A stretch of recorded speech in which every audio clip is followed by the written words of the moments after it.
Content warning. Tales of Tupenia features some depictions and descriptions of violence, as well as themes consistent with abuse and alcoholism. These are not incredibly common, but be warned. Hello everyone, Belby here, the DM of Tales of Tupenia, back with another set of announcements. First and foremost, we wanted to thank all the new subscribers coming in. Your support is really appreciated, and we hope you continue to enjoy the show.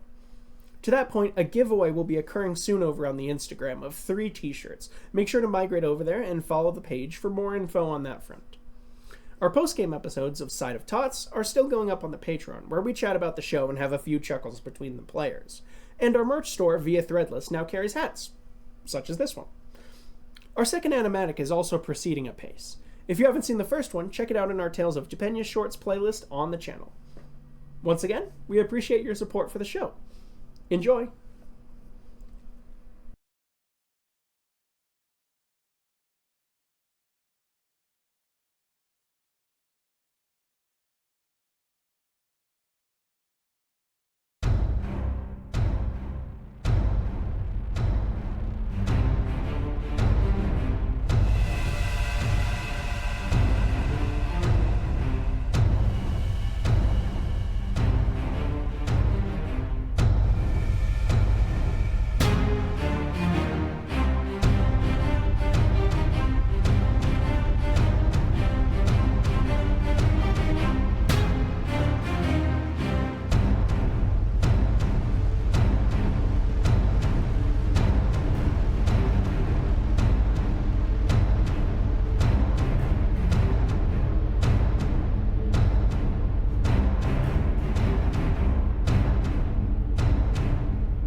On the Lamani Islands, they say if the Hollow Mountain sings to you, you should always listen, for the song itself can carry you out to sea.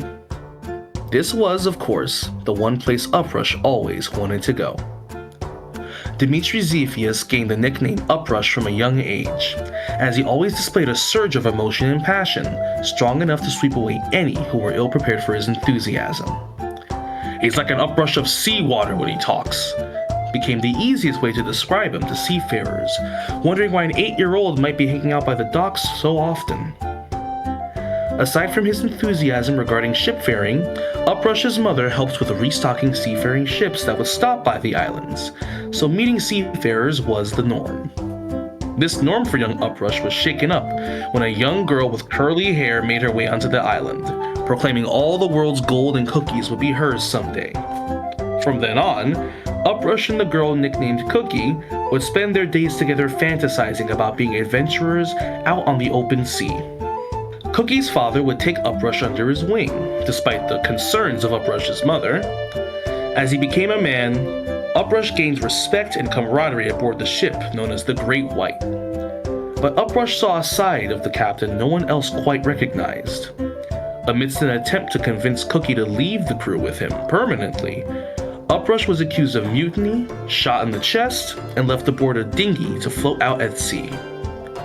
The last thing Uprush heard was the sound of his friend's voice, the splash of the waves, and the sound of the wind's song, all before reaching the unfamiliar shores of Balestone. Chasing a way back out into the open seas, Uprush took up bartending to accrue enough coin and a new crew, all with the hope of reuniting with his dearest friend.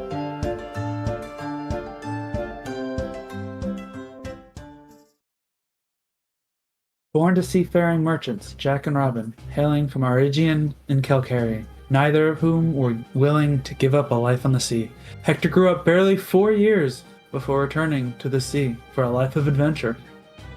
His youngest mentor in the clerical arts was a steward of the drowned, a medic known as Tim Callaghan.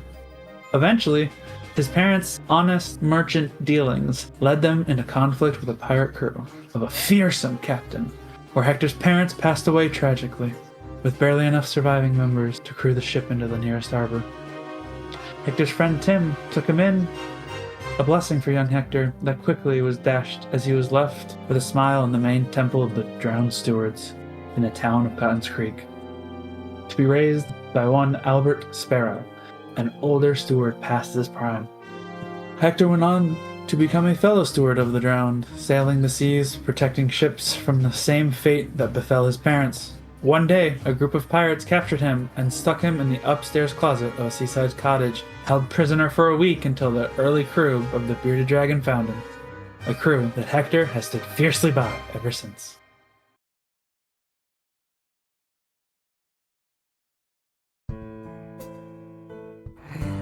Gro Kadag was born and raised in the kingdom of the Red Dawn. His parents, Shior and Calabax, and siblings and fellow orcs were brutal fighters, taught to hone their aggression in battle against their enemies. Gro grew to become the tallest and burliest of his family, and one of the largest offspring of the Red Dawn. A capable fighter with a gargantuan size, a towering stature, and mammothian teeth that would make any regular human quite intensely shit their pants. Through his straight, raven black hair parts at the middle, a real charmer. He was inducted into the Black Blood clan and went on many adventures. As time passed, the clan would realize something about Gro that infuriated them. He was a sweetheart. He would frequently gaze upon beautiful natural flora and fauna, would resist killing any individuals who wouldn't directly harm him. Whereas all the other orcs were intelligent in livelihood skills and battle practices and tactical knowledge, Gro was a simpleton. His sheer size and strength was enough for him to push through any obstacles presented to the Black Bloods. But even as the rest of the Black Bloods slowly turned their backs on him, Gro was too simple to see it. To him, they were his family. So he stayed with them, until one blissful morning when Gro woke to emptiness around him. The Black Bloods were gone, and Gro hadn't the slightest clue of where to go. Only a name. Bazalmi. Unfortunately, for Gro, he couldn't figure out how to pronounce it. He wandered the countryside finding people who at first rejected him and were scared of him, but would warm up to him through his politeness and simplicity. After many months of wandering and helping, 3 years later, Gro would eventually make it to the city of Benict in the kingdom of Pustab, where he befriended a total bar owner, Rue, and would help her with chores and errands. The city of Benict would see that Gro was an enigma, a condemnation of their treatment of orcs, but some would have prejudices too deep to set aside. Gro left the city, joining the crew of the Bearded Dragon to chase the thrill of battle and to make a new name for himself. With a new crew, a new weapon, and a new cause at his side, Gro's path wanders far away from those who once threw insults his way, even if he was too simple to understand them anyways.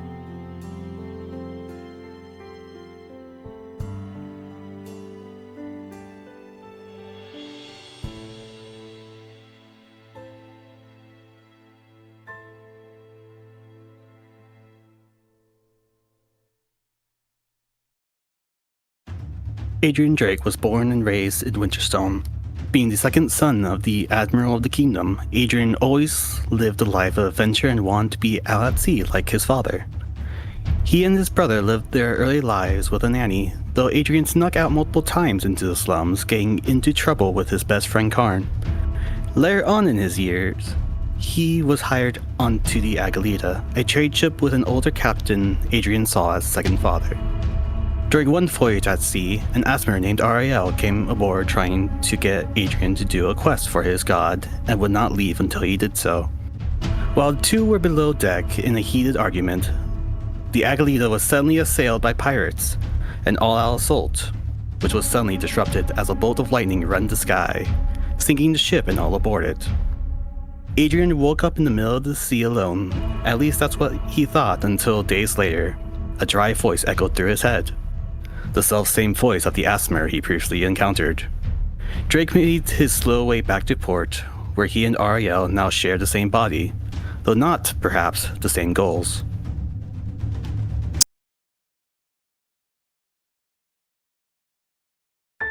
I do not recall when exactly I became what we are today, but here be what I will share.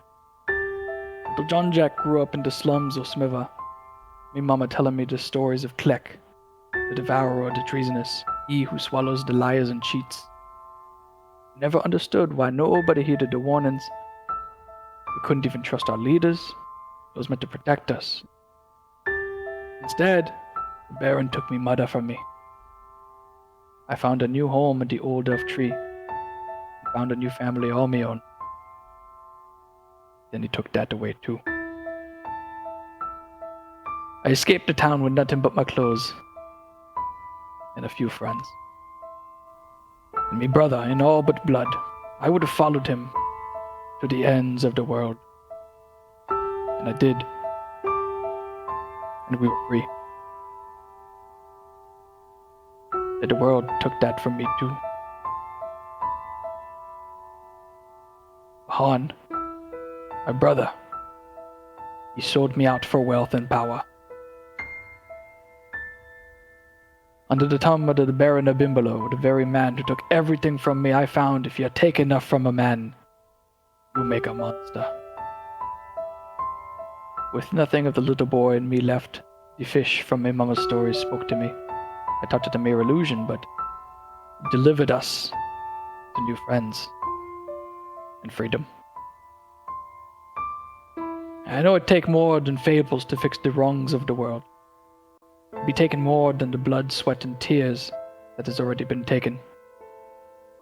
It be taken something more. With me crew, we be feeding the fishes. Kid Roo grew up in a rowdy family. As the eldest of 5 children, he always hoped to keep an eye on his siblings. It wasn't easy growing up in the harsh cold of Satpia, but he was happy. Playing with siblings, ice fishing with his mom, and hearing stories of Satpia's heroics and grandeur from his father. Kid and his brothers, namely Kaivan and Kalir, loved these stories, and grew up wishing to join the military themselves one day. And when Kid was only 19 years old, that opportunity would come right to his village. Kid spent the following years of his life proving his bravery and his skill, and rising up the ranks of Satpia. But in doing so, he saw the nation for what it truly was, and began to doubt the actions he'd taken under a banner he once thought was great. It wasn't until the age of 42, 23 years later, that Kid met Jesse, a young Aarakocran boy he met in a village he was sent to enlist from. A young boy that reminded him of himself. That was his final straw. Rather than setting Jesse down the path he walked himself, he took the boy and they fled into the wastes. They wandered through a barren environment, hungry, thirsty, and left with nothing but time to think about the years wasted and the people he took advantage of. That the country he grew up idolizing and serving was corrupt. Kid Roo was ready to give up on himself, but he was driven by a responsibility to Jesse, to get him to safety. Crossing the waste, the two stumbled into the city of Zukamel, where they were discovered and rescued by the priests of the Albetic Temple. The priests were very welcoming and provided both shelter and care to Kid and Jesse. While the pair recovered, they were introduced by the priest to the Lambent Three, the moon deities, as well as their teachings. The serene grace of the Sapphire Queen, the strength wielded by the Copper Princess, and the willingness to change, championed by the Shattered Prince, which Kid resonated with strongest of all. After months of self-doubt, that message drove Kid to remake himself as a missionary, a wanderer, and a tool of this change, leading him into new lands, new struggles, and a new path to redeem Tupenia, as his gods and he seek to create.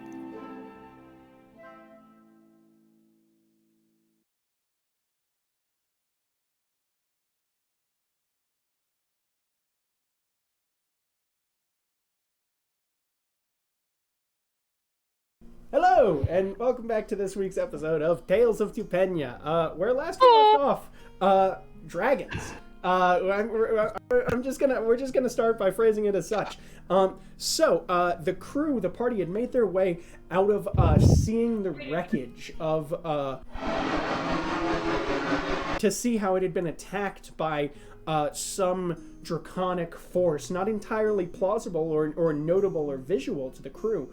Until they had made their way to Winterstone. They stopped in, they checked in briefly with Scylla, a tiefling steward of the drowned, associate of Hector's, as well as Theo Drake, the father of Adrian Drake.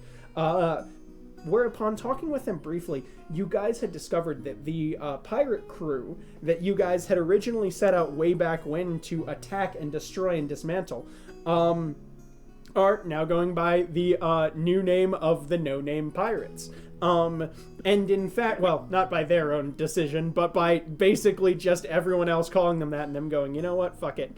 And you guys had taken your ship after revitalizing it and stopping Scrampton from attempting to coup your ship and turn everyone into bread that didn't give him seashells. We cannot forget to pay him.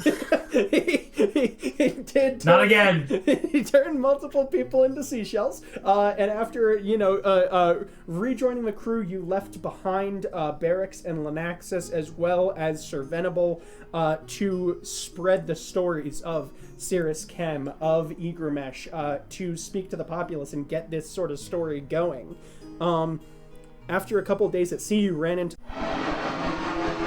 your No-Name Pirates. Whoop, whoop, whoop. AJ needs to whoop, whoop, whoop that No-Name Pirates. And in point of fact, you guys had struck a brief accord, especially after seeing, passing by ships in the night, Umbrella Academy style, Adrian Drake and his old captain Sidgar.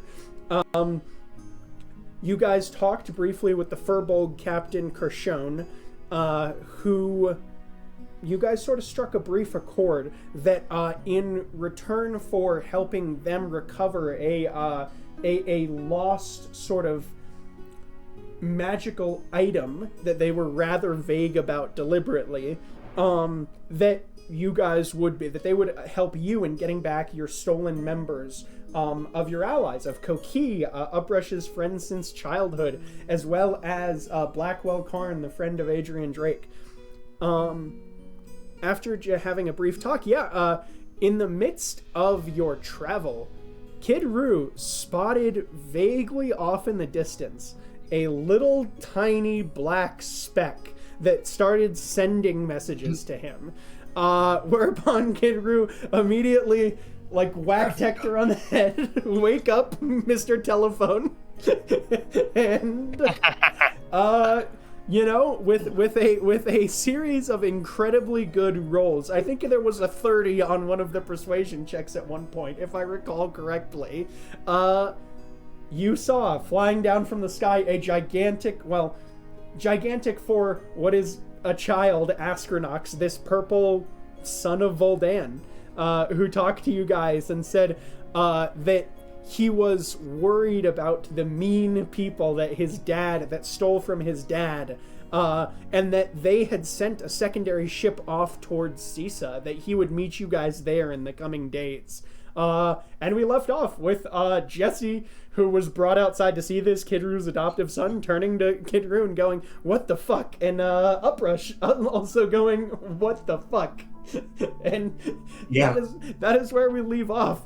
As Jesse looks at you and he goes, Kid, he looks at you and he goes, "No, wait, no, an actual dragon, Kid." You're like, really? Well, I mean, he was kind of nice. Yep. When we started talking, I didn't know he was a dragon. Okay. So I kind of got catfished into this myself. You got catfished by a baby dragon.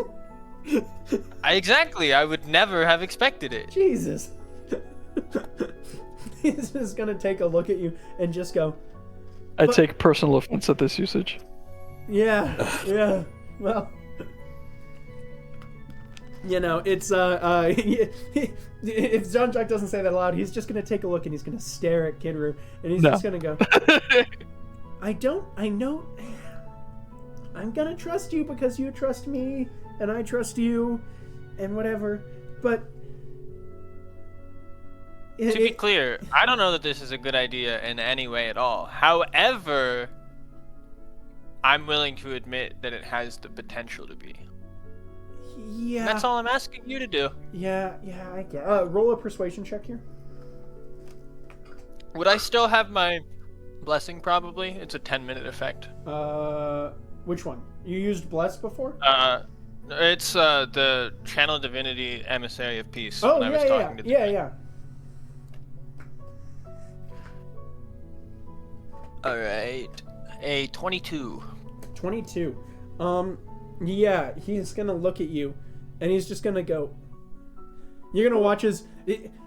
You notice that when Jesse is feeling cornered, you watch his head retreat into that, like where he twists it over himself and like hides it, like he's, it's like a human would have their shoulders all bunching up. He does that same thing where he's like, and you watch as it had been slowly creeping down there, and he just goes, well, I guess having an ally that was able to erase time is probably pretty good. I don't know. As long as he's not an enemy, it's probably an ideal situation. Okay.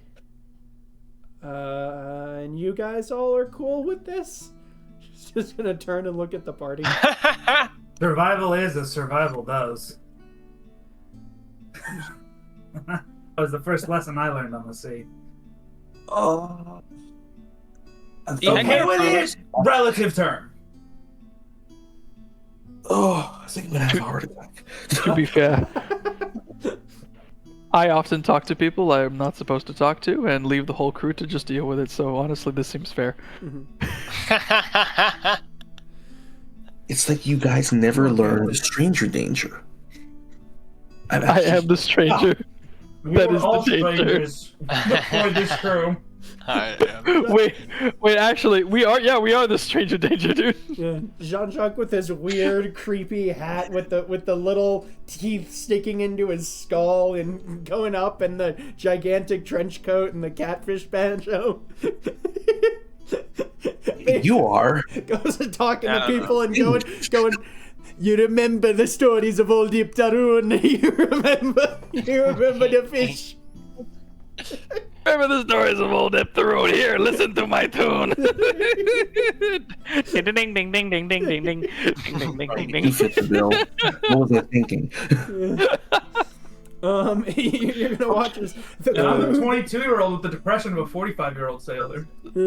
Someone please animate. Drinking habit. We're clip farming, boys. We're clip farming. It's creepy Jean-Jacques, just like.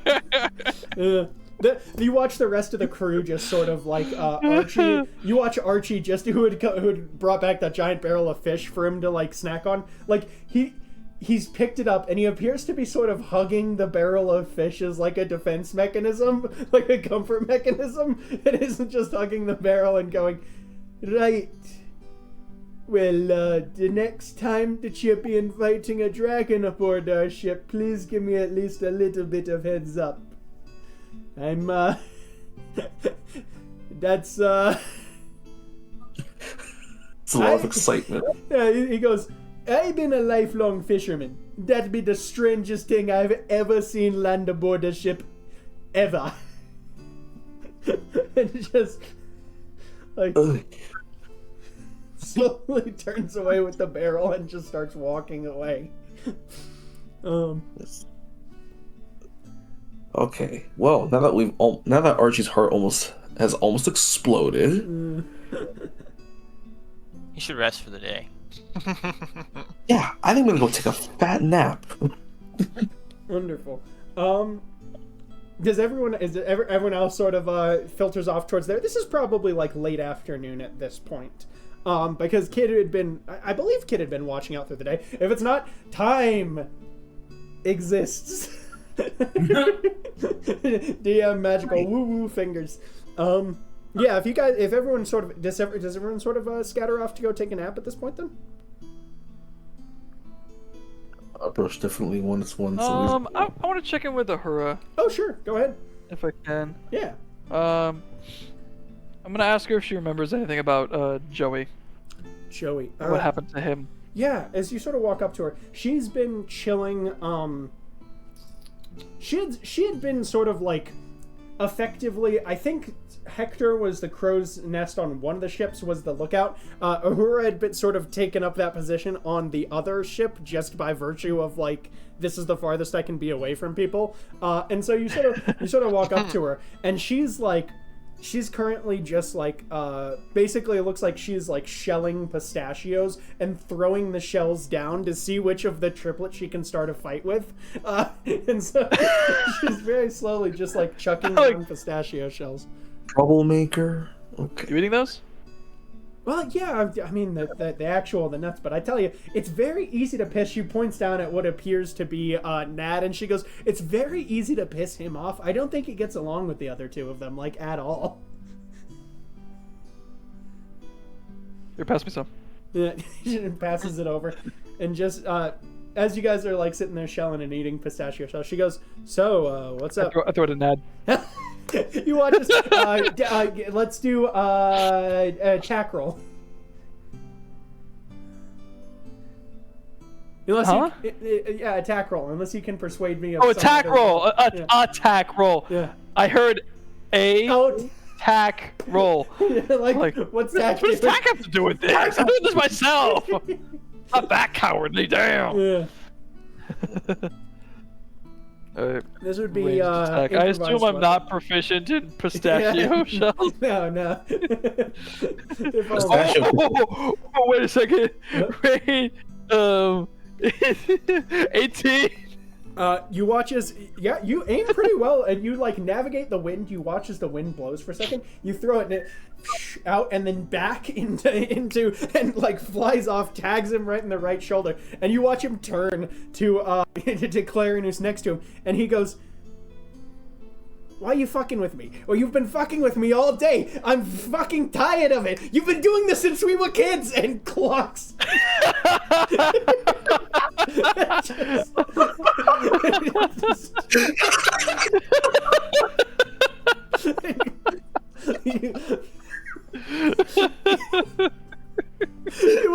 You watch as they roll around. Marion comes in and goes, hey, I'm supposed to be involved in these, and punches. Not Matt. She misses. Clocks Clarion too.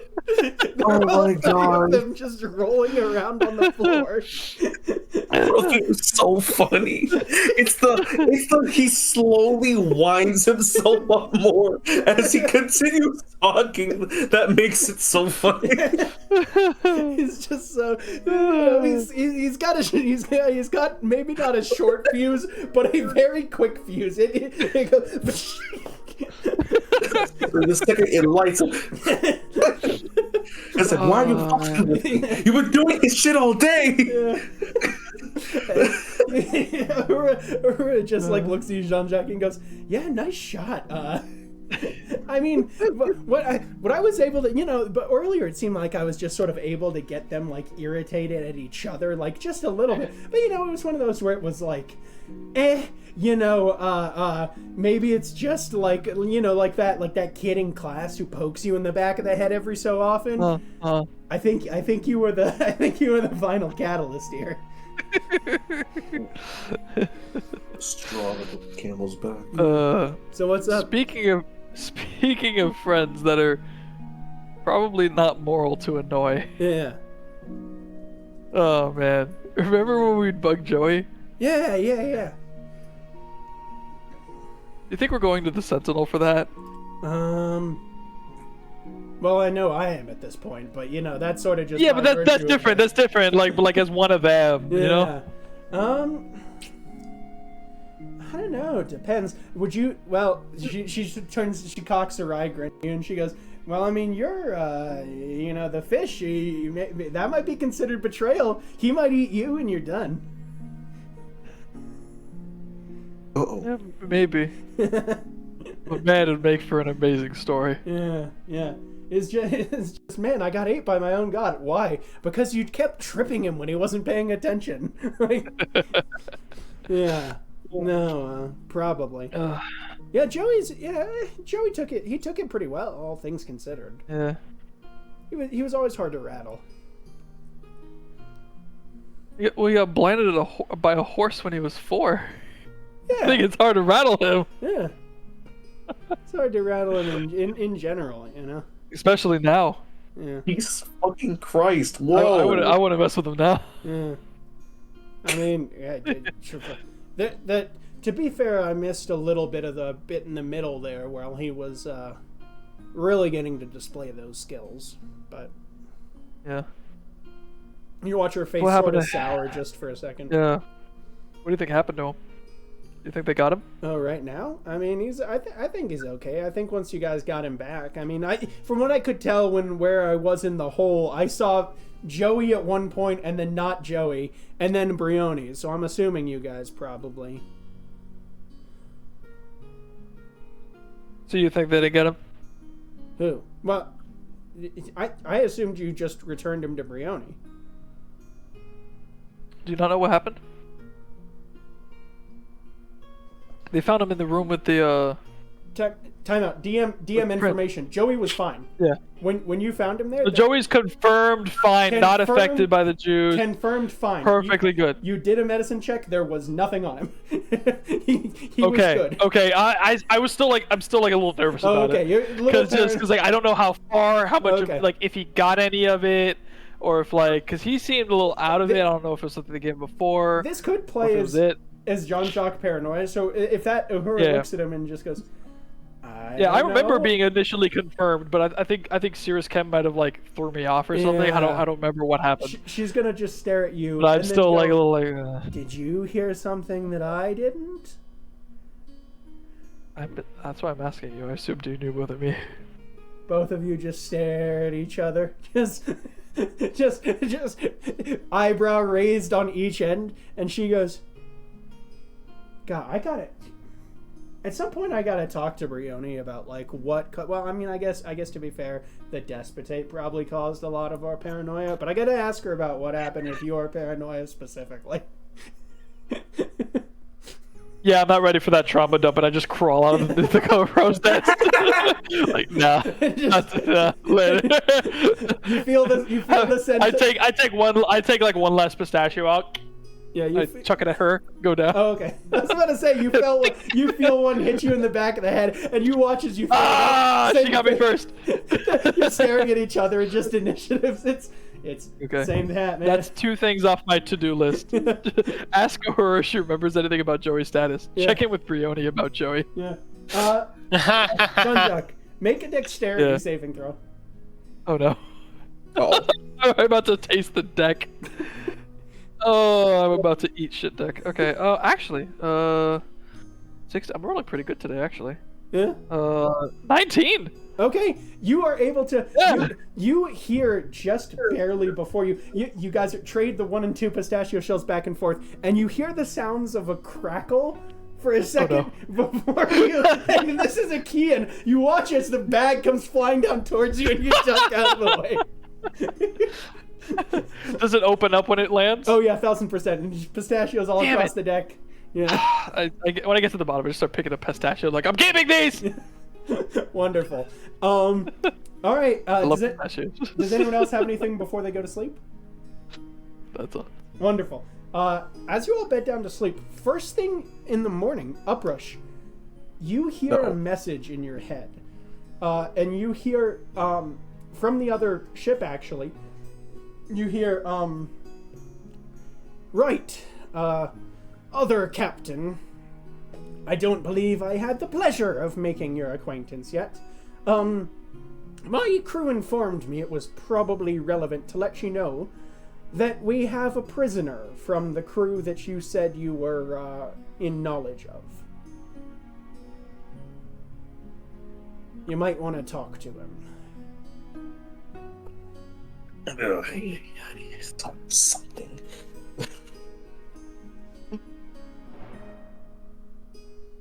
Do you respond? I'm able to respond, right? Yeah, Because yeah. it's just 1. Mhm. Okay, they have something. Yeah, I'm the only cheeky bastard that you can't respond to, as far as I know. Mhm. Ugh.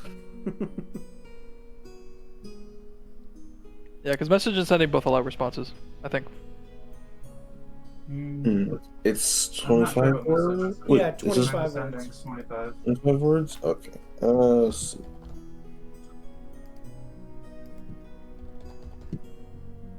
Okay.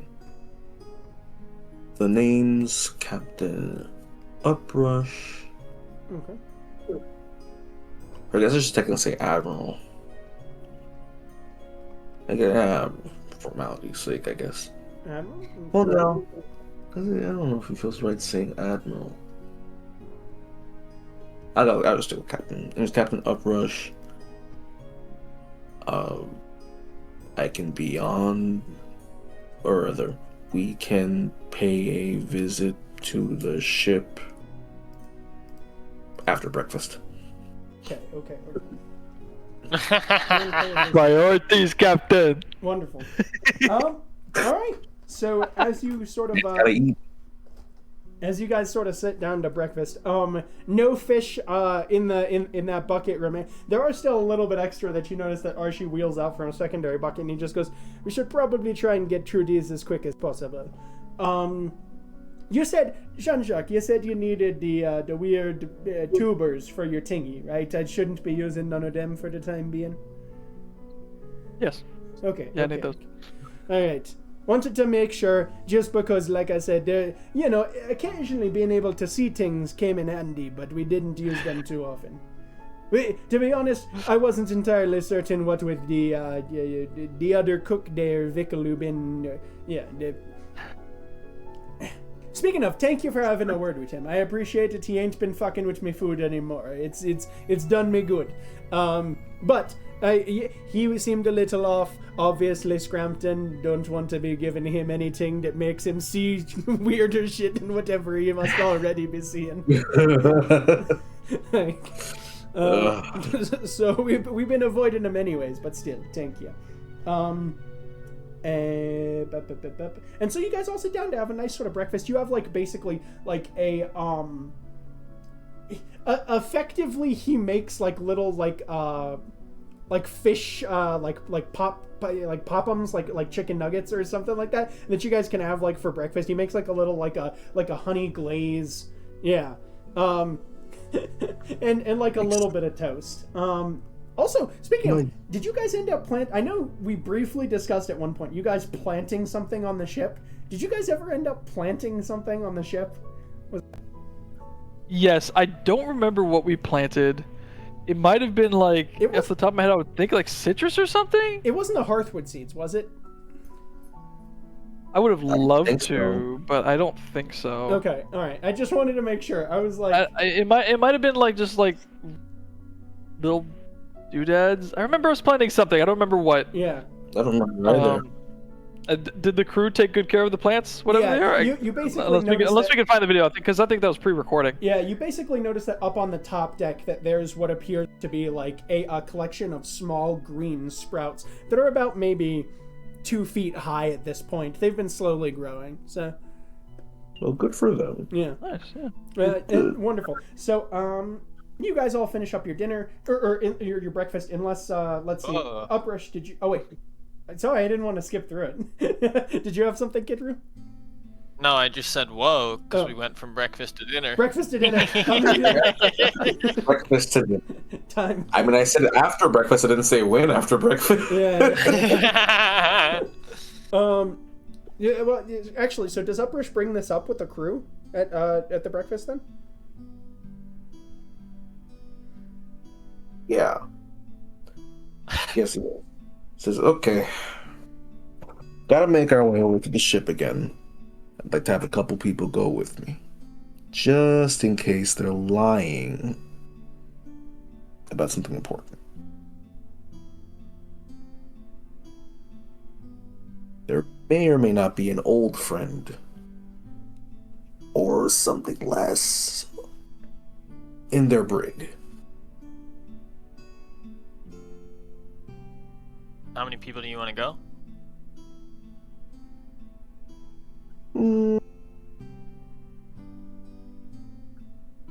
So you got the zone of truth. You got the.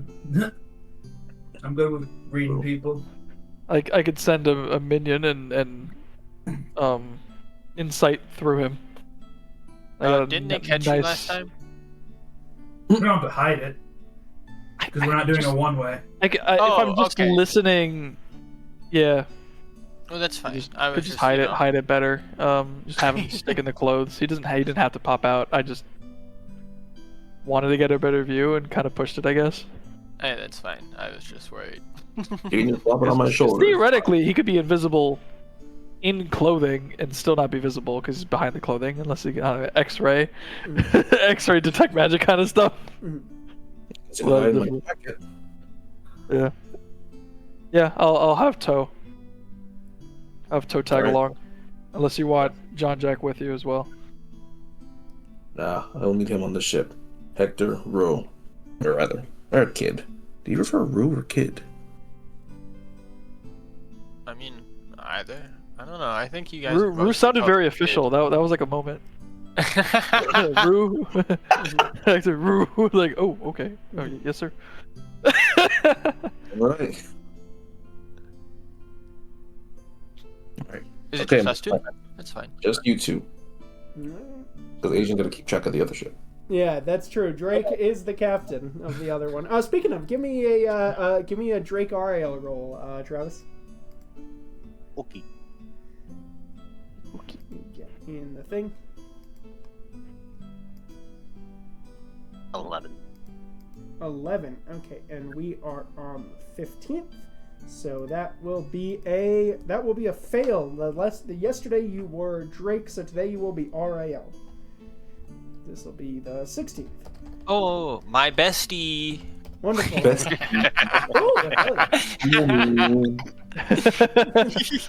Oh no. Hell yeah. All right, so wonderful. So as you guys depart in the jolly boat, Uprush, Hector, and Kidru, you guys are towed up aboard this gigantic warship of. You were not met by as large a contingent as you Wub, wub. noticed. Pirates. Wub, wub, wub, wub, wub. What did I say? No name. No name pirates. No Piss. No name pirates. It's not a- Pirates. Piss on the You have pirates. the best curses, my guy. Yeah, thank you. I appreciate it. So, you weren't met by the same sort of contingent as you noticed that Adrian had been met by the day before. But you guys sort of you notice that there is that Eladrin there that had been the magic user from what you could tell from before, as well as the captain. And you see this furball with this sort of like ruddy colored scraggly beard look at you and just go, right, well, the one that we captured, well, come along with me.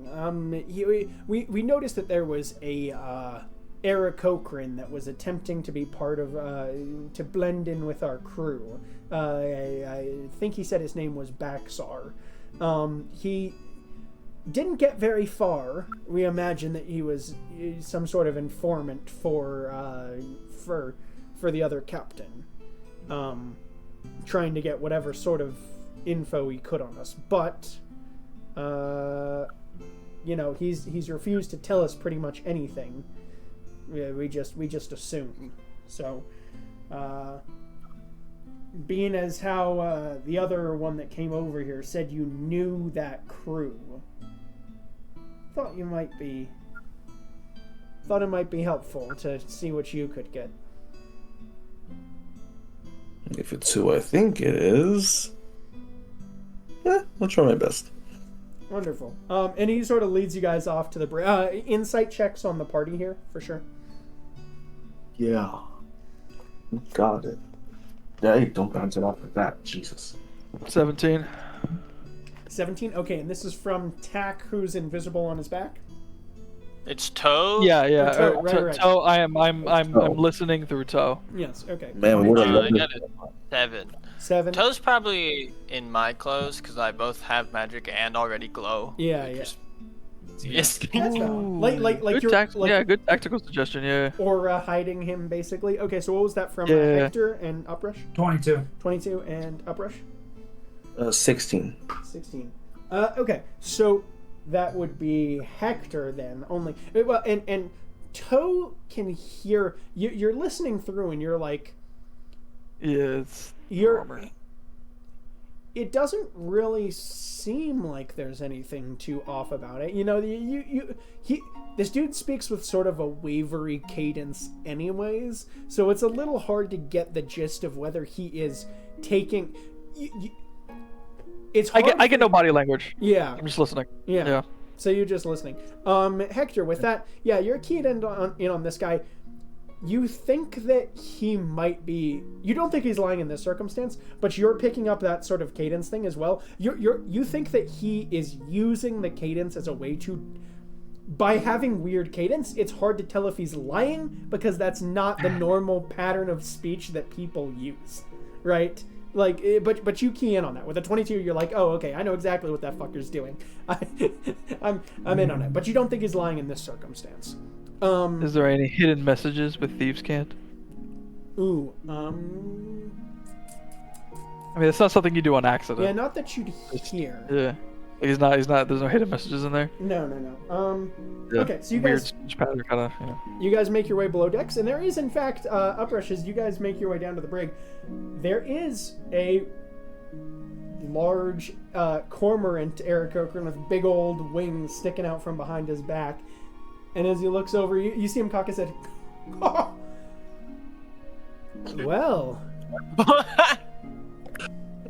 didn't expect to see you here this quickly. Didn't expect to ever see you again. Might have given away my hand there a bit. How did they manage to get you, a bird of the sea, behind bars? You're gonna watch as he like sort of clicks his beak. Give me an insight check here. Sure.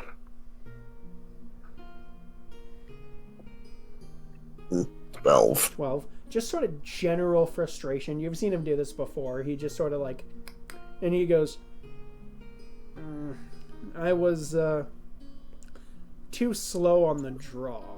A little bit keyed in on what I was trying to keep an eye on.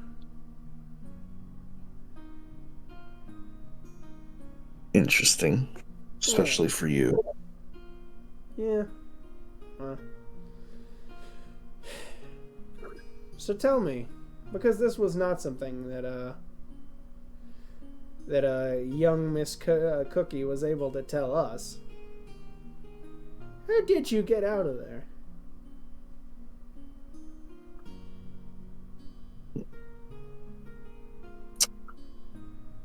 Just the luck of the wind, I guess. Luck of the wind, my ass. You had 7 holes through you, or as good as. So, well, all you need to know is I'm still kicking. All I need to know is, where's he going? Let me take a time out here for the rest of the crew that's here. So you said you had Zone of Truth, Hector, right? Or No, I was pointing to Kid Roo. Yeah. Right. So is anything active in this moment? Has anyone popped anything? Is there any? Have I cast it? No.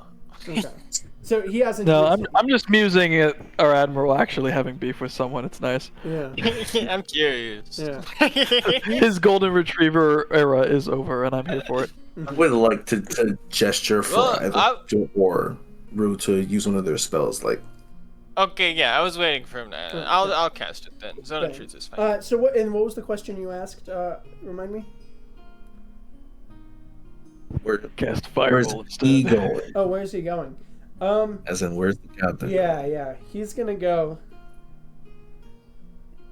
He feels the magic go. Is there a save for that for Zone of Truth? Yes. Let me I think it's wisdom. Guys, I have bad news. I don't have Zone of Truth channeled. Oh, you're in the wrong I can't mode. cast it. Oh no! I don't have it channeled. I thought we were gonna fight a dragon. I don't have Zone of Truth. You watch. I got my own. Oh, but I'm not there. What? Which one are you channeling right now, kid? Princess? Well, no. Not my moon. Like my actual just paladin channeled spells. Oh, I see. Like your prep. I don't have Just Zone of Truth currently. Yeah. Just throw toe at him and I'll shocking grasp him until he squeaks. God. So you watch Kidru go to cast and then he goes, oh shit. And This never happens. and you see this cormorant. You see this cormorant with the black fur, sort of black feathers, and these like off turquoise eyes, just sort of like cocks his head at you and goes, "Your other bird there is having some trouble." Yeah, I noticed. Come on, kid. We have no you joke. couldn't I have told me a bone whispered to today? Kid Roo. I whispered to Kid Roo. Put me in, coach. Boy. Said, not yet. Could you imagine Not that- fastballing toe at this guy? Yeah! And then he just crawls into his clothes and just shocking grasps him over and over again. What's up? Only if it seems like he's really tight-lipped, or rather tight-beaked. He's just gonna respond and he's gonna go, round and abouts. He's checking out where that ship went down. I mean, that's sort of to be expected, but you know, I know that that wasn't particularly a secret by their heading.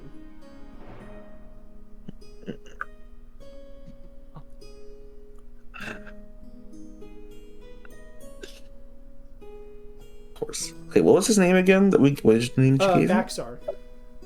Baxar. Okay. So, okay, Hector, kid, this is Baxar. Dirt Brain over here is still probably one of the best gunners on the ship that I used to surf on. Although, him getting his ass stuck in this cage means they're at least down one. You watch as he gets irritated and he goes, "I pulled the short straw. There's nothing wrong with it." So I'm pretty sure the captain wouldn't say the same, would he? I'm pretty sure that the captain wouldn't.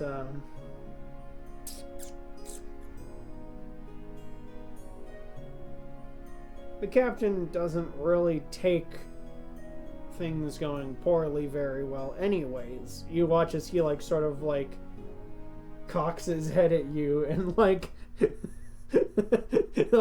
just in frustration. It's like, look, pal, there's no way, even if you get out of here, he's not shutting your beak for good. Intimidation or persuasion? It seems like a great time to cut in. Oh, yeah? Hate to do it. Zone of Truth was in both lists. I do have a channel. It was a feint. It was a feint. You made him think you didn't have it. Womp. You watch as this goes Love off. that. And he goes, okay, so is it a wisdom then? What's the saving throw? Oh yeah, let me check again. If we're all in it, we get advantage because we're his homies, right? Charisma saving not throw. advantage of his aura bonus. Yeah. That's a 15. Just 15? I just realized something. No. Track. No. You watch as Sorry, go on. You watch as he takes a second and he goes, so what, let's see, the question was, oh yes, that was what was that, intimidation or persuasion? Which one did you roll?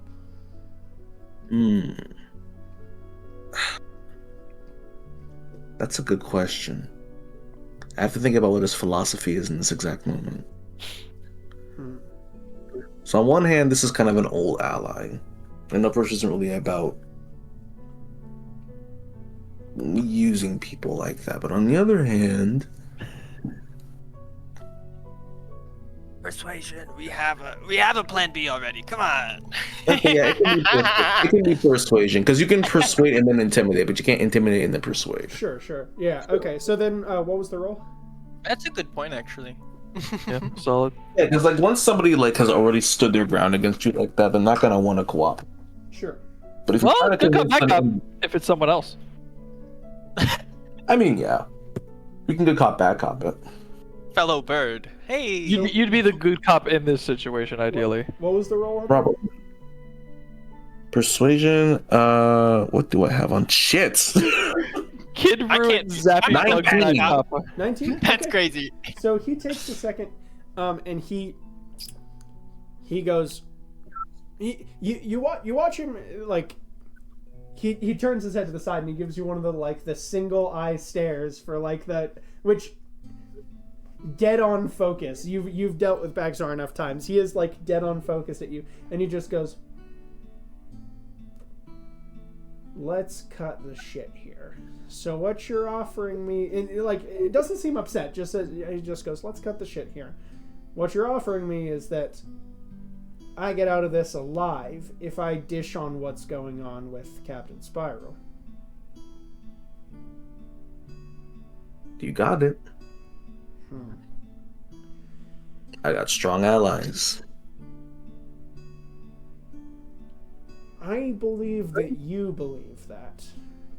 But, I'm not sure if I'm more afraid of him or you.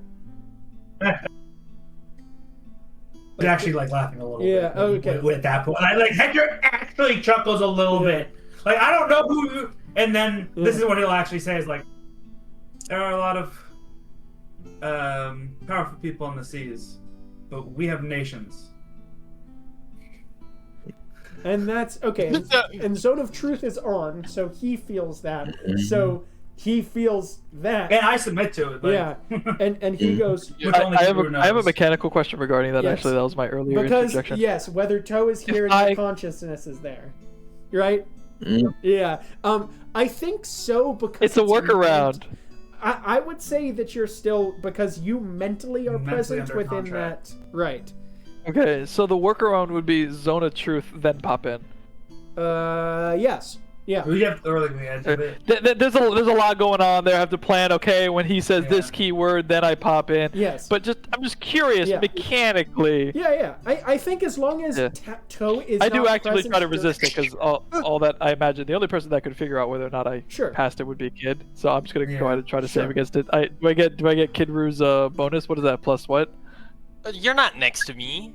I'm Does your on brain your count? person, bro. I'm I on your guess person, bro. that works. Well, he said if I'm perceiving and I'm mentally in Toe's perspective, Yeah. then I could be affected by mental spells at his location. Can I choose to Which is not consider interesting. you friendly specifically for this? That's very funny. What if I want? Yes. What if I want you to fail? Yes. If You want- don't trust. You just if don't you trust want me in this everyone- scenario. It's Fair not trust enough. at all. That's you. What if I have ulterior motives? Oh. Okay. Yeah, you don't know. I've got a speakerphone Bro's got directly into bird John beef, Jack's truth okay. brain. Yeah. Okay. I've got a phone, a Roll- direct phone. into- Roll normally. Okay. Roll normally. Okay. What save is it? Charisma. Charisma. Oh, You'll I'm probably good be at those. fine. 18. 18. Yeah, you passed it. Okay. So Toe, who has not spoken up yet, can lie in this circumstance. We're okay. Wonderful. Now, let me. Nice. So back. He's just gonna cock his and he Hector laughs and Hector says what? What was it that Hector just said? I'm so sorry. There are a lot of powerful foes Oh, on the seas. Right, the but we have nation. nations. Yeah. He goes. Yeah, banger line, He banger. goes, okay. That could. You see him think for a second, and he goes.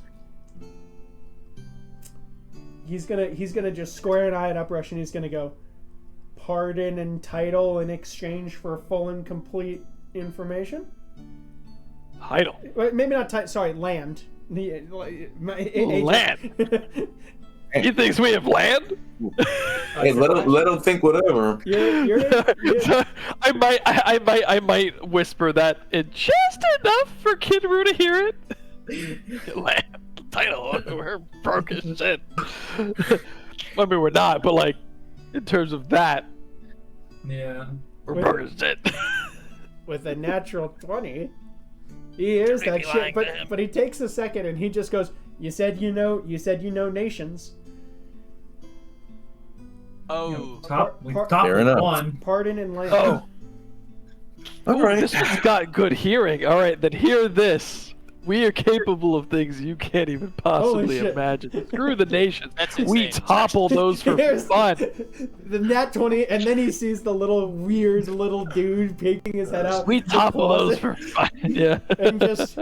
and just look, dude. I have. On the scene for a long time. He just goes. We don't really. He looks at Uprush and he goes, "This guy can confirm. I'm telling the truth. We don't really have outs from the crew if Spiral still wants us there. So I would like to have a legal pardon and a place to go and rest my head." How about you hide in a place that is effectively a international legal Wild West, where no one wants to find you? Does that sound good? Look, little gooey thing. I'm negotiating with the captain. Okay. It's all But I right. have much funner options. And he just Putting toe back slinks to my back robe. creepily, but yeah, he just slinks back creepily into the robe. Bet you're not even bring the guy who's actually talking. He's probably gonna think that's my fucked up thing. Probably, yeah. Let them.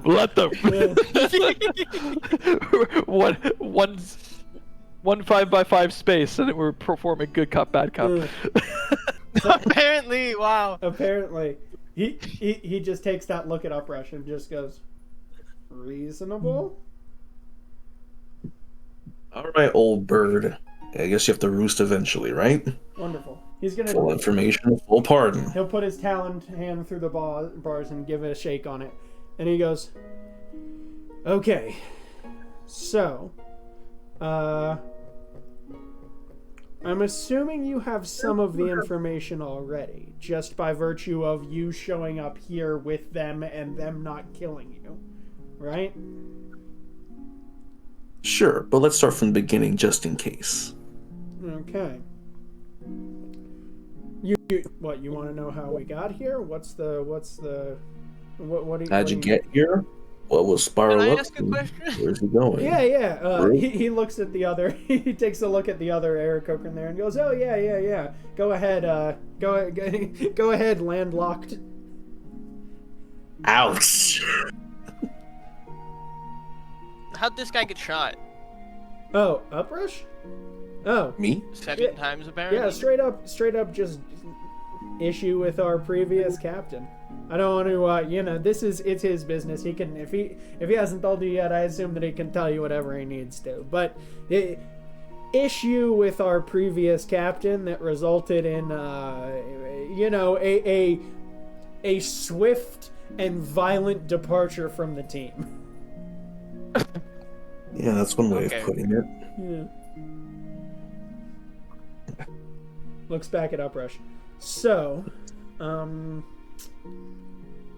you know about the blessing that the captain has. That obviously that we dealt with the crew, right? The sort Right. of blessing of the seas, yada yada.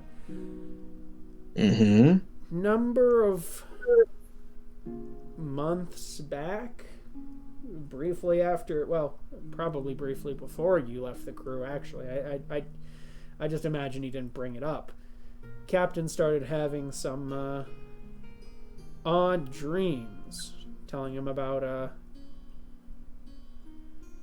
well, he didn't share too much with us, but he said that there was an opportunity for us out here if we would follow him across the seas.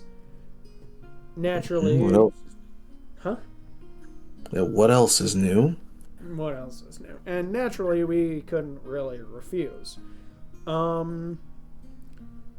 After a bit of time, Koki ended up leaving, and she was apparently looking for us. This is what I've heard tell. She ran into some dude, sort of like a purple cloak, purple parrot thing going on, and they were following us for a while before we ended up capturing them. When we got into it with these pirates, Captain said that he had taken something of theirs and he needed one of us to stay behind. He wasn't crazy specific, but it seemed like he was sort of juiced. And he left me behind, and he left with the rest of the crew. And Koki and this purple guy. Purple guy got a name? Fuck if I can remember. I'll figure. Had sort of a long purple duster, a hat, purple parrot. Did he ever? He's gonna try and remember. I'm gonna roll a history check for him. Nope, that's a 6. He takes a second and he just goes. Your guess is as good as mine. He seemed like he was some sort of pirate hunter. That seemed to be his role and occupation, but. Huh. Eerie. Uprush, you can roll a history check here. Okay. With advantage. Oh. Yeah. Right.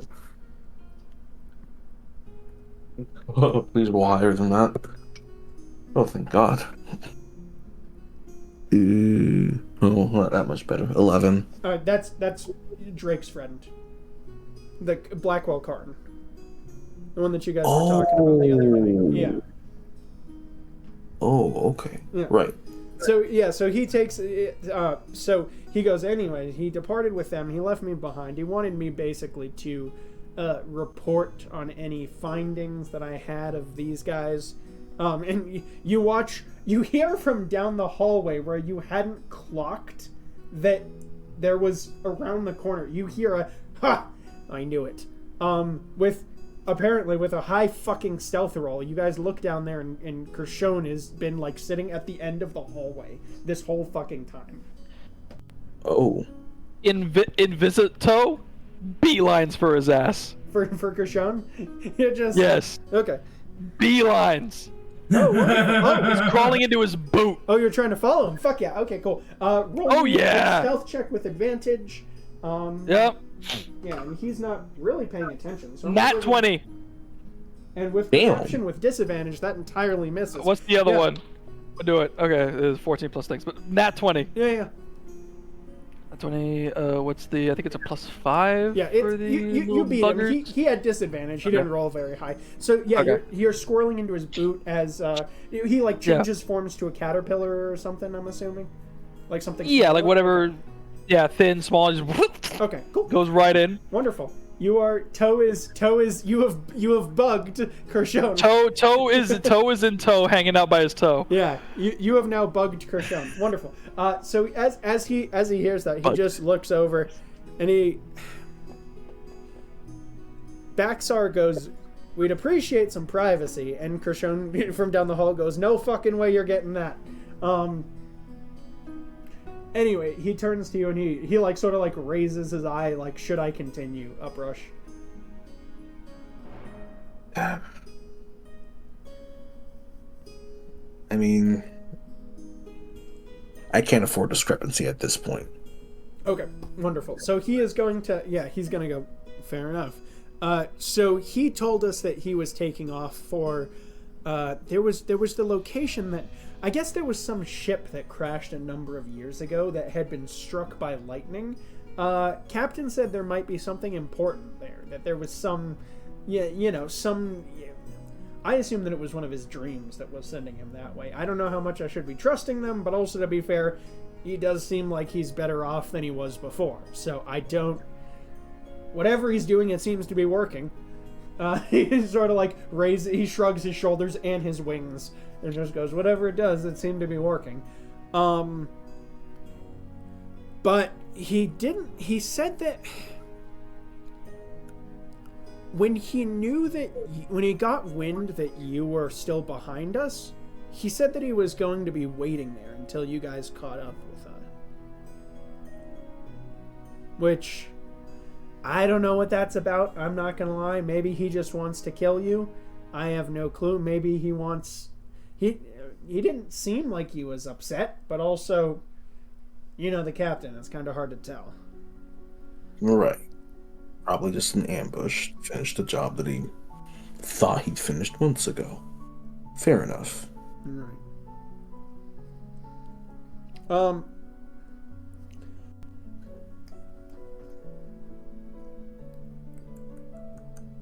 Uprush. Mm-hmm. You hear in the back of your head, oh, so there's where you are. It's been a little bit harder to catch you in recent years. Or recent weeks. So there's where you are. It's been a little hard to catch you in recent weeks. I promise, no ambush, no wrongdoing. We seek only for help. Yeah. Who the shit is you?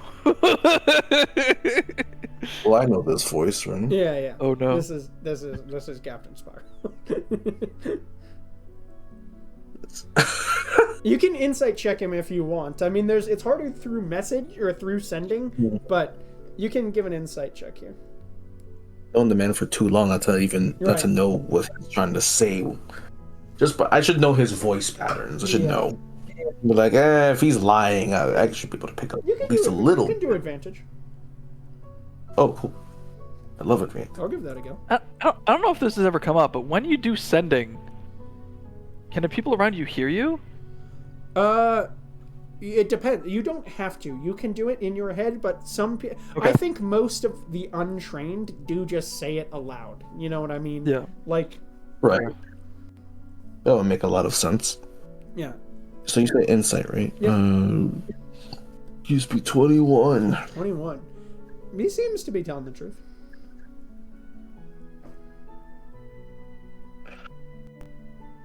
He seems to be telling the truth. It's good. He seems to be telling. DM speak, you know? Who knows? Yeah. Did he roll Hey, high? insight check isn't mind reading.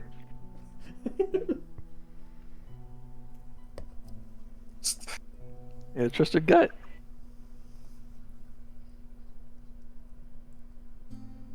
Okay. Well, his gut would say, no fucking way. Fucking lie. But what else is he gonna do at this point? He's gonna have to see the son of a bitch eventually. Right. This doesn't end peacefully. Yeah. So you have 25 words to respond. If you would like. You also don't have to do it immediately if you want to take a second and discuss it over, but that's, your call. I'm trying to calculate how many shocking grasps and failed saves it would take to take down Krishon before he can try to get the worm out of his boot. Yeah. It's not going to stop until he either kills Toe in the boot, but he can't kill Toe. Yeah. So it's like... Invincible Toe, yeah. Invincible Toe in his boot. You'd have to pry off his boot and then hope that he stayed in the boot. And then, like, if I do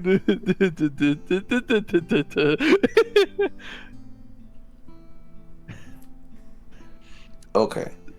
I know what will be said. Okay. I guess I'm going purely off of the instinct of the character. Yeah. I think it's going to be, you have a lot of fucking nerve asking me for help. Right.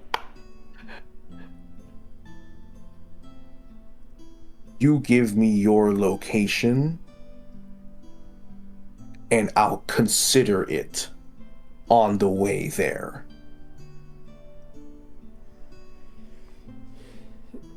He goes, I like that. It's like, I'm coming anyways, whether or not I'm helping is whatever.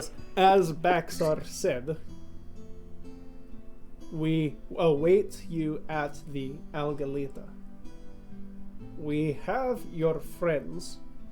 We intend them no harm if you comply with our goals. Goals.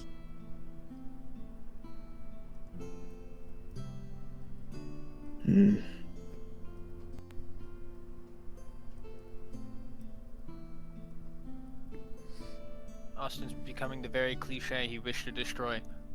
Oh, yeah? Oh, we've been waiting for What? I made you wait a few minutes and get the hell out of here. Burn. No, it's more like you just keep doing it, which isn't your fault. It's just funny. Yeah. Wait a second, is this the episode where everyone betrays like the goal they had when making their character? Austin's beefing with someone and then making threatening demands. Frank was being entirely reasonable in negotiating.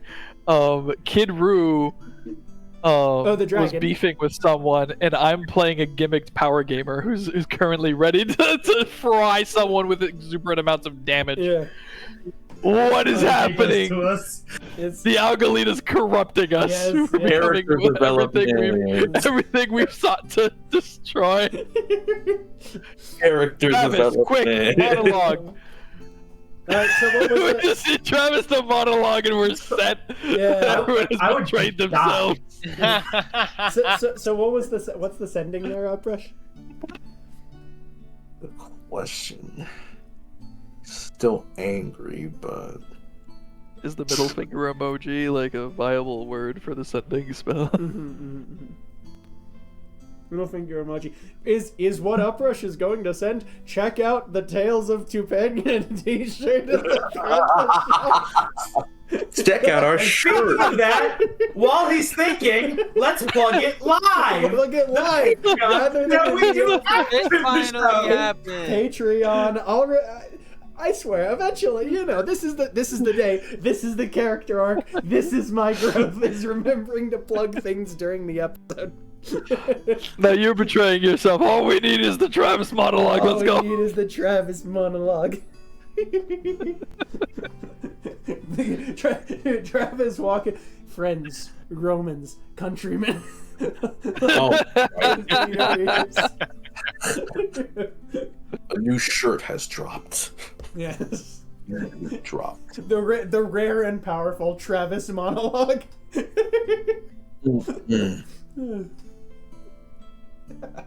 Yeah, I think the message will be, say, fine. You always have an angle, don't you?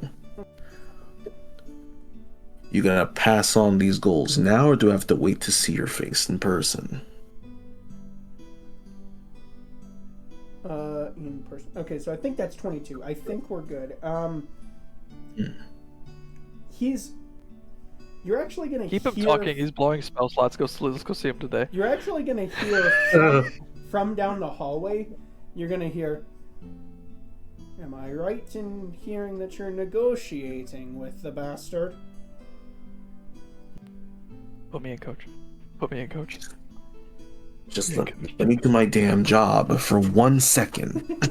Oh, it's you too, Krishon. This is. Okay, persuasion check. Straight persuasion. Ooh.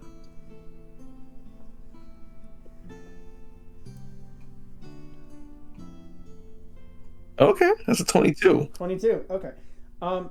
You're gonna see him, like, he began, like, walking down the hallway, not, like, threateningly, but just, like, to join the conversation actively, and you see him stop, and he'll lean up against the side of his ship. You're in sort of, like, a long, narrow hallway with all these different brig, cells. You see him just lean up against the wall and cock his head over to the side and just go... He's leaning Very against the middle well. bar. No, just the wall. And Okay. yeah, he just goes, very well. I'm a reasonable guy. I know that every so often you need to, Actually, AJ is going to roll an intelligence check for how smart this guy is in this moment. Because it is important. Okay. Okay, natural 20. You watch as he takes a second. And before he says anything that he might regret, you watch his eyes flick up towards the cell area that Baxar is in, and then flick shrewdly to you guys, and he's gonna notice the little, the necklaces of non-detection around your neck, and he's gonna go, what was that? He goes, I know that sometimes you need to discuss things on your own before any other information is said. You can insight check this if you want. He's not really being coy, but... 18 plus 9, 27. 18 plus 9, 27. 16. 16. It's hard to hear him from inside of his boot. Yeah. Fair point. How does the taste?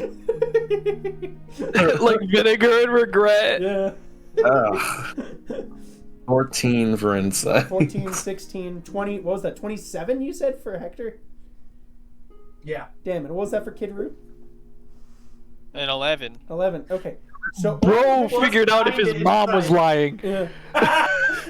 So only the... God damn. I'm not gonna make that joke. This can go in the joke will go in the side of thoughts. We'll deal with this later.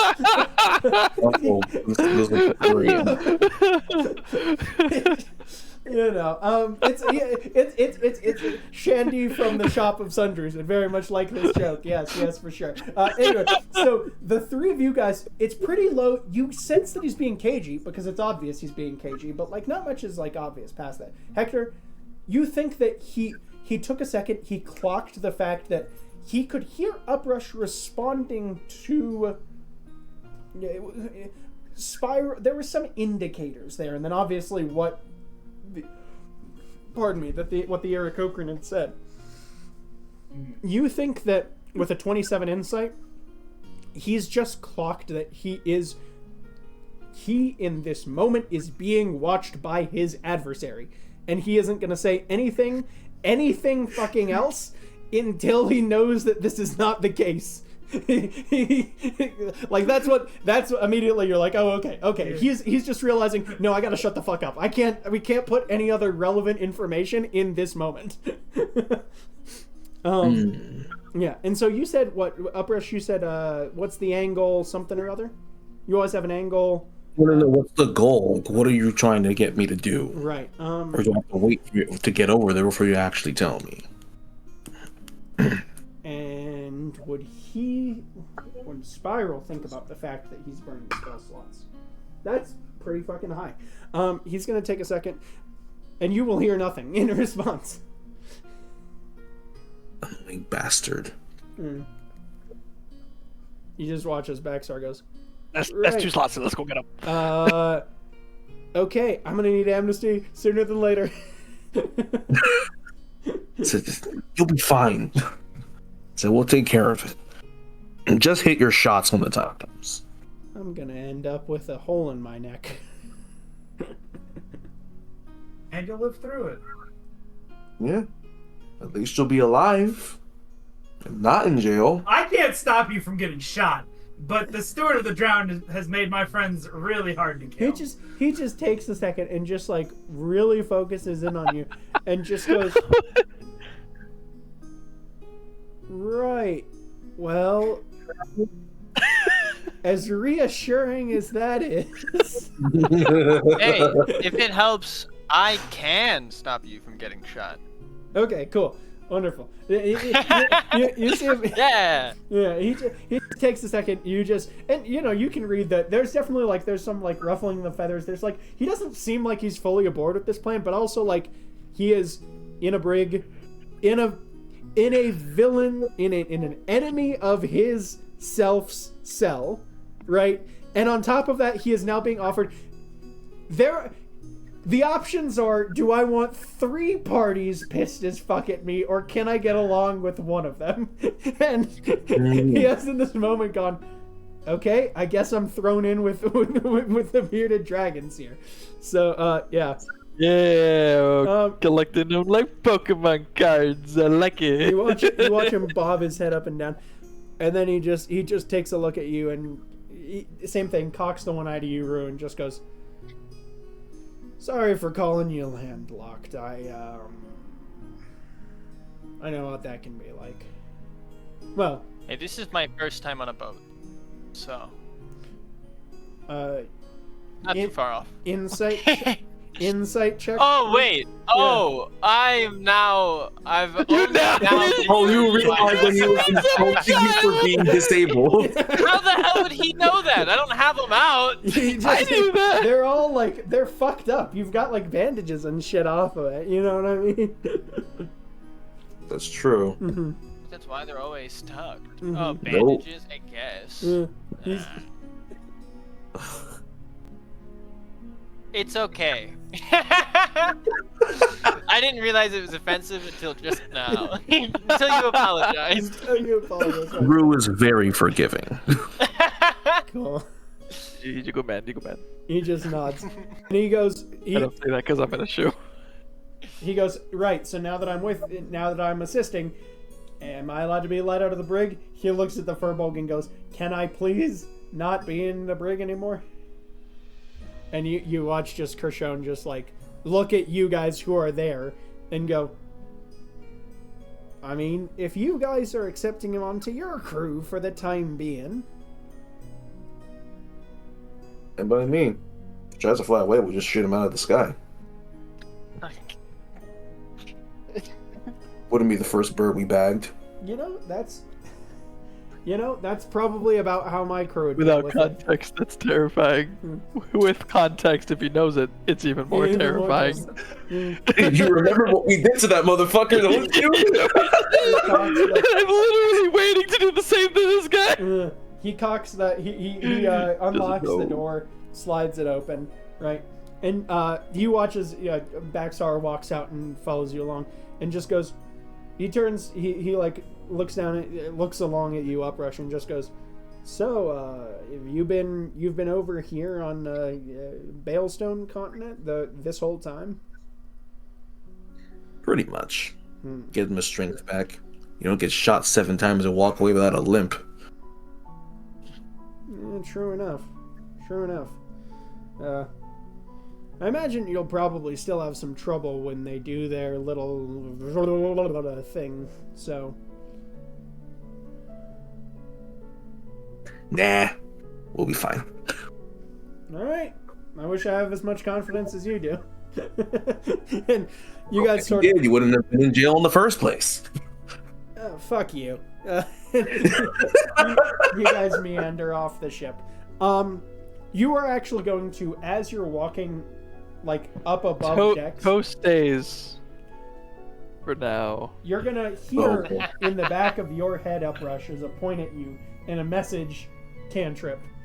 You're gonna hear from Kershon. He's just gonna go, let's see, you persuaded him to chill. He noticed that he was being watched. He's just gonna go, "Look, you agreed with us first to get the thing that we needed. If it comes to it, you're with us if a fight breaks out?" I'm a man of my word. Is this a persuasion or a deception?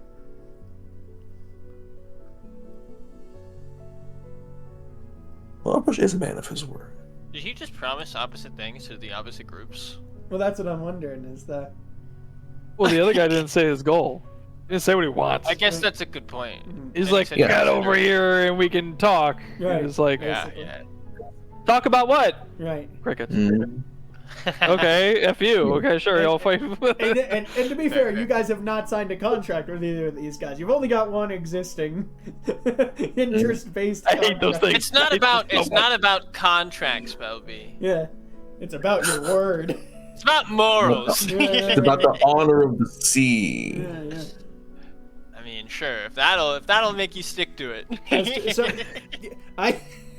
I'm willing to say I have never experienced the honor of the sea. This is not something that I personally experienced. I don't know what that is. I've never heard of that before. So Let me know once we're back to our ship because Hector will have I read about that once. input on that. okay.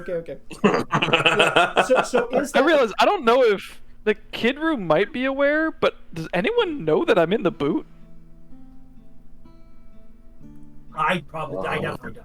Yeah, I think Kid Room's the I mean, I know only that you would person that leave. it can Yeah, I would possibly. have to. Yeah, you knew I beelined it for, but you have no clue where don't Toe think- is. Yeah, I don't think anyone knows because he didn't say anything. No one about knows where Toe Yeah. is. But like, Can I do So an it's inside just a check? rogue Let's be asset real. right There's now, only a which is- few places where you can possibly I am the rogue asset, bro. I mean, he was invisible. I'll give you a. You might have felt him like, what? No, I'm just gonna give you a luck check here. Roll 2d10. Or maybe insight for knowing 10? John Jack. Well, that's what I was Two- saying. 2d10. Insight instead of Yeah, perception. insight. What would John Jack do in this situation? So just what, total number on 2d10? Yeah, just 2d10 and just let me know Yeah. what's. 15. I mean, that's yeah. You just take a second and you ephemerally, from having zero instinct, something invisible into gone into silence. You sort of just, you're like, Jean-Jacques fucking with someone, and knowing that the captain was there, it's probably the captain. That's with that luck check, yeah. That motherfucker. Yeah. Let me back to Upresh. Is it deception or persuasion? I think it's persuasion because he's not intentionally trying to deceive him in this moment. He doesn't know what Spiral said yet. Well, so Or rather, what he's over. okay. So what Kershon asked was if it comes down to a fight between the two, you would have his back, and that's Upresh does think that he would side with Kershon over potentially Spiral if it came down to a fight.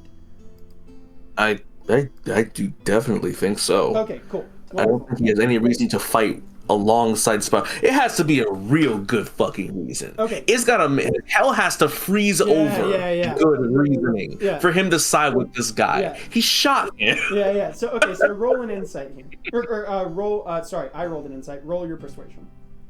Sure. Oh. I'm doing good with that, at least the persuasion ones. Mm-hmm. That's 23. 23. Yeah. As you respond to that back with the message, he's just gonna go, okay, good to know. We have the numbers. He's getting a good old thumbs up while he's walking to the Cool. dinghy. Yep. Are they going through Yeah. the You have like a jolly boat. That's the. So as you guys sort of like hop in and row back across, me inhaling my sentence there. Jesus. So you guys return to the ship. You're muted. Hey, Master, spit is not for breathing. It's apparently, so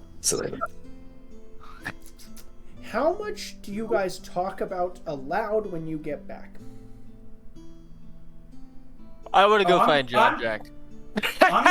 You're gonna find John Jack with his eyes glazed over because he's still over by Toe. He's still. Yeah, you're gonna find him like sitting on a crate, So, and he's still like. Jean-Jacques, let's do. So everyone's left and you're in a boot, but you're still fully locked in. This is. Oh, I'm locked in, bro. I'm locked in. I mean, This is a golden I'm moment. about to It's tell funny. you. I'm about to tell. This might be literally the best moment. He might have just. I probably unraveled their Yeah. shit. So, as you are doing that, you listen as you hear thunk, thunk, thunk as he like walks along, right? And you hear, "Hey, come on. I'm gonna need your magic for a moment because we need to talk about something." He goes, "That motherfucker." No, how much does he say loud? He says, "I'm gonna need your magic for something," and then it goes silent. Insight check. Yeah. Oh no. Uh-oh. 12. 12. I'm gonna Can I give John? I'm gonna give Manny the player one chance to say aloud what he thinks is happening in this moment. Oh. Okay. I think he's gonna use his magic to spy on the cormorant because he doesn't have the amulet. And after seeing the possibility of the cormorant being used to spy on us, let me time you out for a second. That was I appreciate that. That was not what I meant. I meant in this singular moment of silence where he went silent in the middle of his sentence. What do you think that he is doing? Yeah, I'm gonna need your magic for a moment. And then he goes dead silent in the middle of his sentence. Oh, he's using message. Wonderful. So even with the low insight, you go, hold on. Yeah. And you hear the sound of... Yeah, if it goes dead silent and I don't feel the boot shifting, like if he's like... You he's hear, casting message. You hear the sound of multiple feet start moving off in a direction. Oh. And then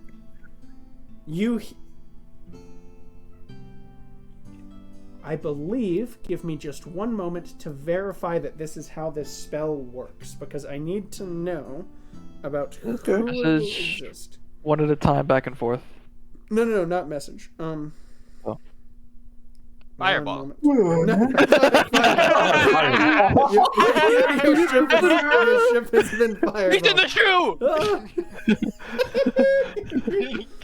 I cast Shocking Grasp on loop every round until he dies or fries. Until Toad dies and this man fries. You hear the sound of a bunch of feet closing distance to each other. Okay. And then you feel I think Tack is fine because he's not a sensor. Yeah. You hear, right. You hear him go, right. Is it done? And he goes, yeah. You hear the sound of the Eladrin responding. And he goes, yeah, the non-detection spell's up. We're good to go. And you hear Kershon respond with, okay, so...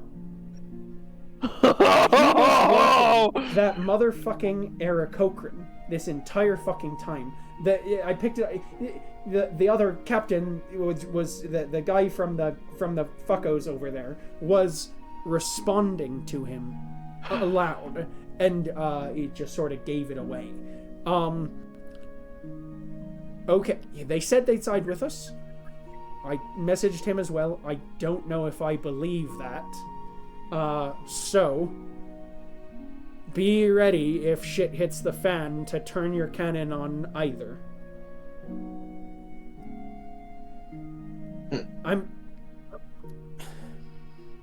Roll me a luck check here, Manny. Oh shit. So glad of what I was already gonna say to Captain. 3? Flat 3, 0, 3. Okay, wonderful. What's the bonus to luck? It's just 2d10. And no bonus. Oh, 2d10. Right, I rolled a d20. Hold on. I'm sorry. No, that's all right. You've already rolled it. I'll math that Okay. across. So times 5 is 15. So it's still within 15. Okay. It's still within the lower. It's still boundary. ass. No, it's still within the lower boundary. So you. Warhammer. Yeah. Just in Warhammer luck. I do, to be fair, either DM do change it back and forth occasionally, just, whatever's going through my head before I set the roll. But, I know. Hey, Jack. Lo and behold. So, you hear him say, with this high luck check, you hear him go, right, Yeah. so the fucking, he goes, I don't know, to be fair, whether we can get an additional one of these fucking scales, but if we can, Additional. because that one that, I guess we'll beat the fucking power out of him if we need to. And you hear the Eladrin respond, I'm no expert in this, I just sort of, I've read a book or two. about the great dragons of old. I'm no expert. And Spiral goes, Kershon goes, right, but I don't particularly care. All we need to be able to do is get it, because if whoever was supposed to be guarding that fucked it up, I'm going to hang them from the yardarm. I will hang them from the yardarm and hit them with a stick until blood comes out of them like a piñata. Like I am. You will not have fucked this up for me. And like you watch as the Eladrin just goes, yeah, okay, understandable. So, if it comes to it and both of them are fleeing, who are we aiming at? And you hear Krishnan go, the fucking Spiral, of course. But I mean, look, it's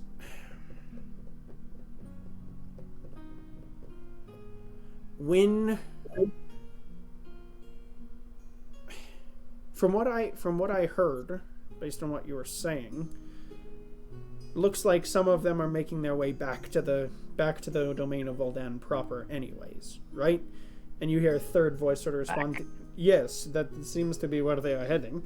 And you hear him go, okay, well, in that case, I think we ride along with them for as long as we need. But, and you just hear the Eladrin sort of respond again and just go, yeah, okay, no, I get it. If it comes to it, fire on either party. I'll let the crew know. In as silent a way as I can, just seeing as we're still being watched. He goes, precisely. Right, you all have your orders. None of you look fuckier than you need to. You've all got to put on a good face. We can't have them catching us at it. And we fade out of that moment. As everyone stands back up. I mean, the perfect. I really, yeah. I keep my ears, or I can no bamfing in and out gives no indication. Yeah, I pop back out and do I see anyone in front of me? This Are they all is staring at probably me? right as Kid Roo has walked up to you, right? Okay. I grab him by the what does he wear, like an enchanted robe? A robe, yeah. I grab him by the collar and I pull him in. I'm like, bro. Roll me a perception check, man. Yeah. Or Jean-Jacques. Yeah. 18. 18. The rest of your crew are sort of gathered around you. The ones who are not currently wearing any sort of non-detection. Yeah, that's the first thing as soon as you said the rest of the crew, I was like, bro. I look around. I mean, you can send them off if you want have to. Have you ever seen a pot of whales all breach at the same time? Magical experience. John Jack, I've never seen a whale.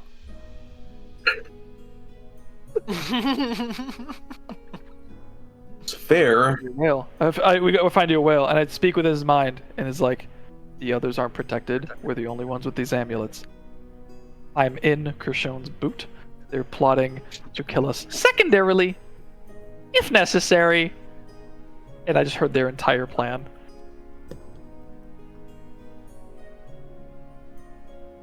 That's why we have them. Bro. Can I message back?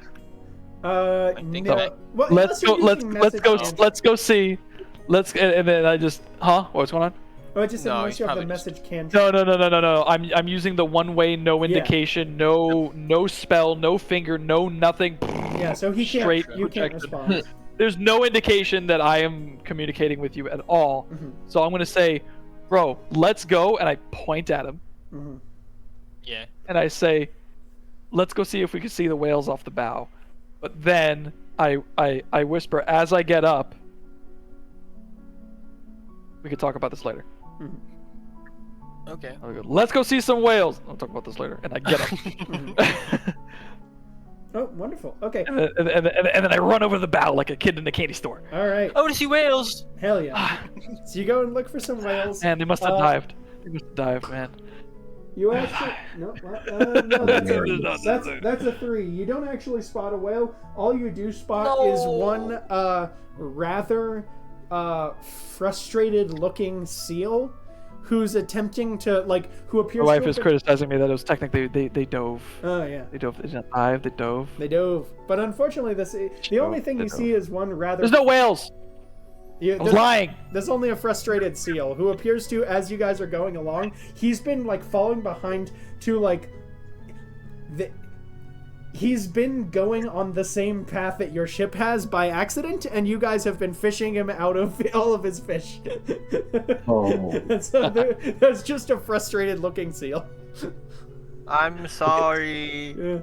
Yeah. So Don't give him any. He'll come back. at what point do you approach each other? Does the party coalesce? Well, as soon as we stepped back onto my boat, back onto our boat, Yeah. I looked over to the captain and I said, as soon as we have your friend, we're sinking them, right?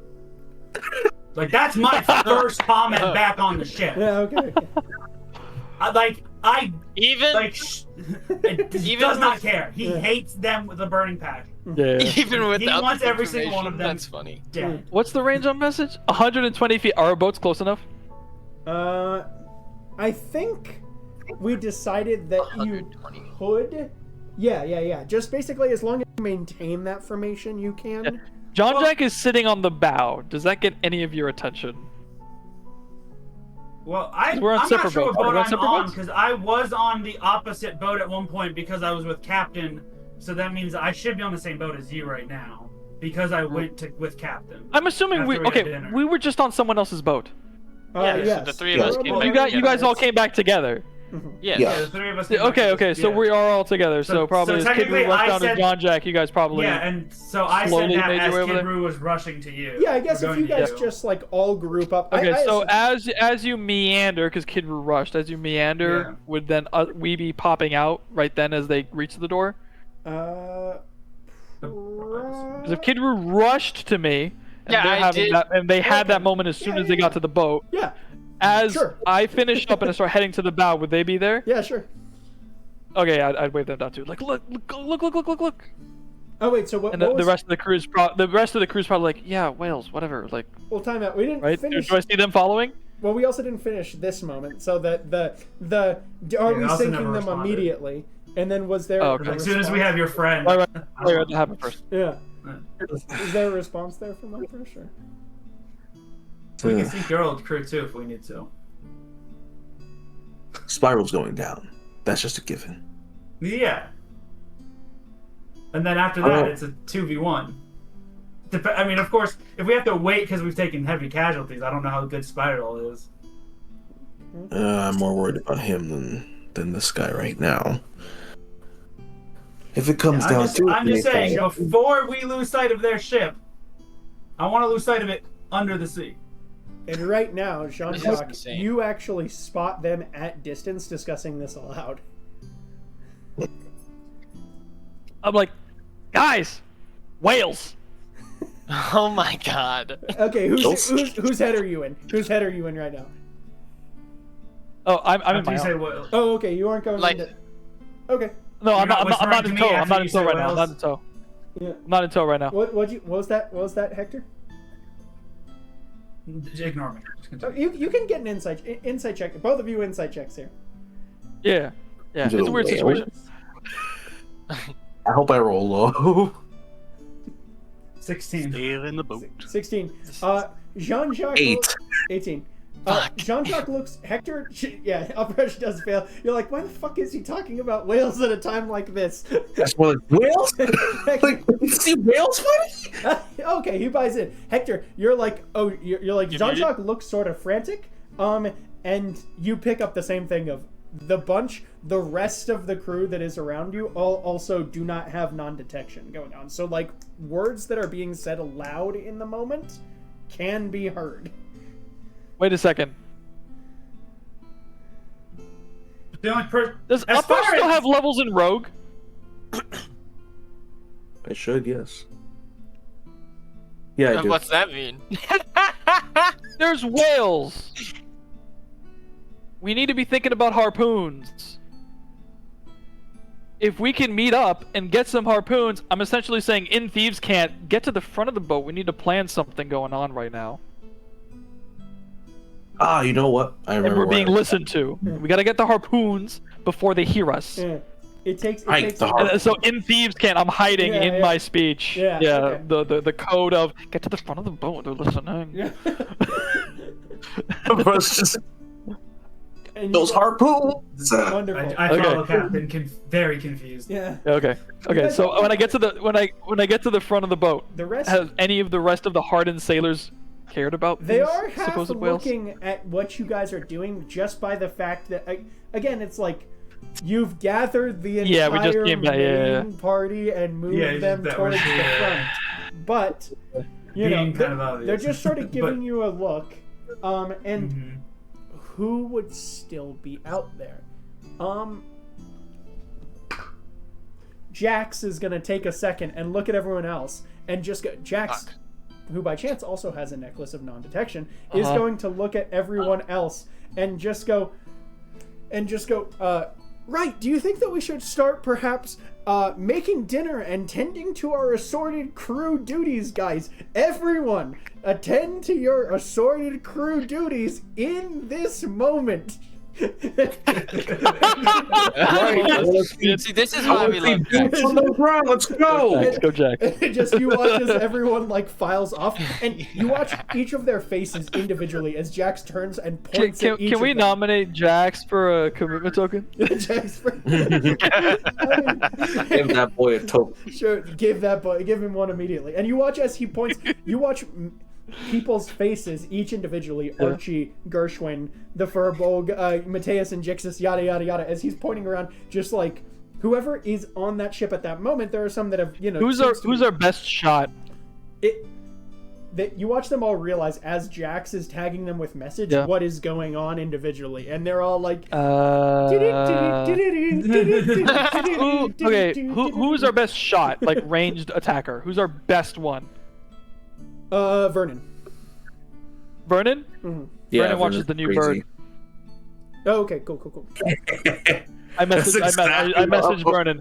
Mm-hmm. You're watching the new bird. If he flies, make him not. Flip 'em. Flip him. You hear? Right, we're sort of wondering where that fucker have come from, but I'll put him in the sea as soon as he can find him. I love him. Always Bro was like, suffering. violence is not the question. It's violence is not the answer. It's the question. The answer is yes. Yes. So, okay, you guys have all gathered in a place, and you are far enough away that your non-detection should hold you guys out against Okay. anything. All right. So I relay as best I can what I heard. Hey, they're perfectly willing and preparing to sink us if the opportunity arises, but they need us to be able to take on this other ship. So I think. Oh, by the way, Toe is currently in his boot. Huh? If you want me to start a thunderstorm unlike the which this verbal man has ever felt between his toes, please let me know. Because right now he lives in his boot. I think. I don't know how long that's going to be that way. Unpopular But- perspective, probably. No. It hasn't happened yet because you're right. No, I know. I was gonna say something else. Oh. Mm. The concern is that they're saying that they're willing to attack us because they don't trust us. I would like to point out that us hearing that is immediately followed by, we should kill them, we should sink them. It's 2v1. I don't blame them, alright? Let's just be chill and they'll be chill. I think if the opportunity arises, they'll do it. No, Kid Root. No. There's no chill with them. They are my entire reason for being out there, and I'm sinking every single part of his fucking empire. Yeah. And everyone else Like- has that name. I'm just letting That it be is what we're known. doing first. We happened to take down a nation because it was in between us and this goal, but that is sinking before we lose sight of it permanently. Kid Root. How many of the crew are you gonna take onto your boats? I would like to insight check Hector on whether or not he's inebriated. Sure. I mean, And I'll be so satisfied if he's highly sober. quick. but this is Stone cold And you know sober. what? Cock dice, yes. You know what? Immediate cock dice, yes. Okay, The answer is cool. yes. 25. 25. Yes, and it's a yes, and it's a yes. He is slightly. He's pretty. He's mildly toasted. Also, though, like. Wait, you said 100% true conviction. yes, 100% true conviction. Like, And it's solid. Yeah, this isn't like he's not. He's toasted. He's not. If anything, plastered. those words were sober, Yeah. and then he returned to being drunk. Yeah, if anything. and it's the same with like Kid Root, just like quite literally just history of betting. This is the most invested you've heard Hector on like anything. Yes, ever. Like that's why I'm testing. I'm like, what are we dealing with here? Okay, wait, this is new. Hey, how is he doing? Okay. All right, so wait, there was so Kid Roo was responding. Was that? Yeah. Yes, Kid so Roo how asked many of the crew are we taking onto our ships? That'll depend on the morality of the crew, but I'm not very particular with that kind of I mean, pirate. some of them had doubts. They're definitely not all bad. We heard him say he was going to torture someone. Like, sure, that guy's probably evil. We can take care of him. Mm-hmm. But like, there's what, 100 people on the boat? Yeah. It's a little. The it's a Caesar little- as unforgiving as war. That's why I left the war. Yeah, I do apologize. And most ships I will not treat this way, but if we want to try to save them, I won't stop us, but I do not have any will to save anyone on that ship. If the steward saves them and they do not die, with our hand of help or not, that is not my problem. You won't stop it, then I don't care. bro hit that ship with the kill them all, let God sort him out. Hector, behind your eyes, you see the flashing images as you're discussing this of like the wrecks that you've come across, the bodies just sunk under the sea, the burning, the burning base of theirs that you guys had set alight on the island of Luchanesque with the hundreds and my of 8-year-old parents. Yeah, and the hundreds of conquered pirate ships' flags just hanging off of there. There's. I will say two things in context, and then I will be done with it. That organization killed my parents, and for every body on every of their crews has at least our own crew's worth of bodies per head. You can do the moral math if you want. And then the Hector goes, empties his flask into his gullet, and then gets more. Yeah. Like, he's no longer a part of this conversation. Yeah. He's like, all right. That was inspiring, but we might need you somewhat put together. Okay, bye. I can't blame the guy. No, I don't. No. He's right.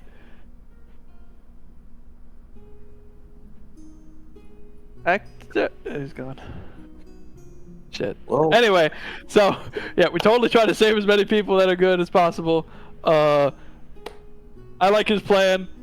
I like his spunk. I have no attachment to the Let's get boat or the captain or every person on the boat. Just give them a choice. If they want to leave, they could leave. They had doubts. They're Okay. not all bad. I'm all for that. I would love to work alongside Adrian to figure out who's who. Exactly. But when push comes to shove, you might not get a chance to ask them that question if they take a cannonball to the face during the fight. So we have to figure out, when are we doing this? Before the fight? Or when we're picking bodies out of the water?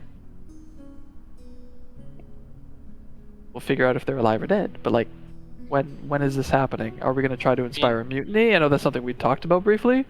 It doesn't necessarily have to be. You can't stop, like you said, the casualties of war. It's just before we blow up the entire ship and leave them to sink in the ocean, we maybe We're not gonna give them the big boom boom cannonballs. We're just gonna give them your ship's going bye bye, scuttle that sucker cannonballs. Regular old fashioned balls of iron. We're not gonna.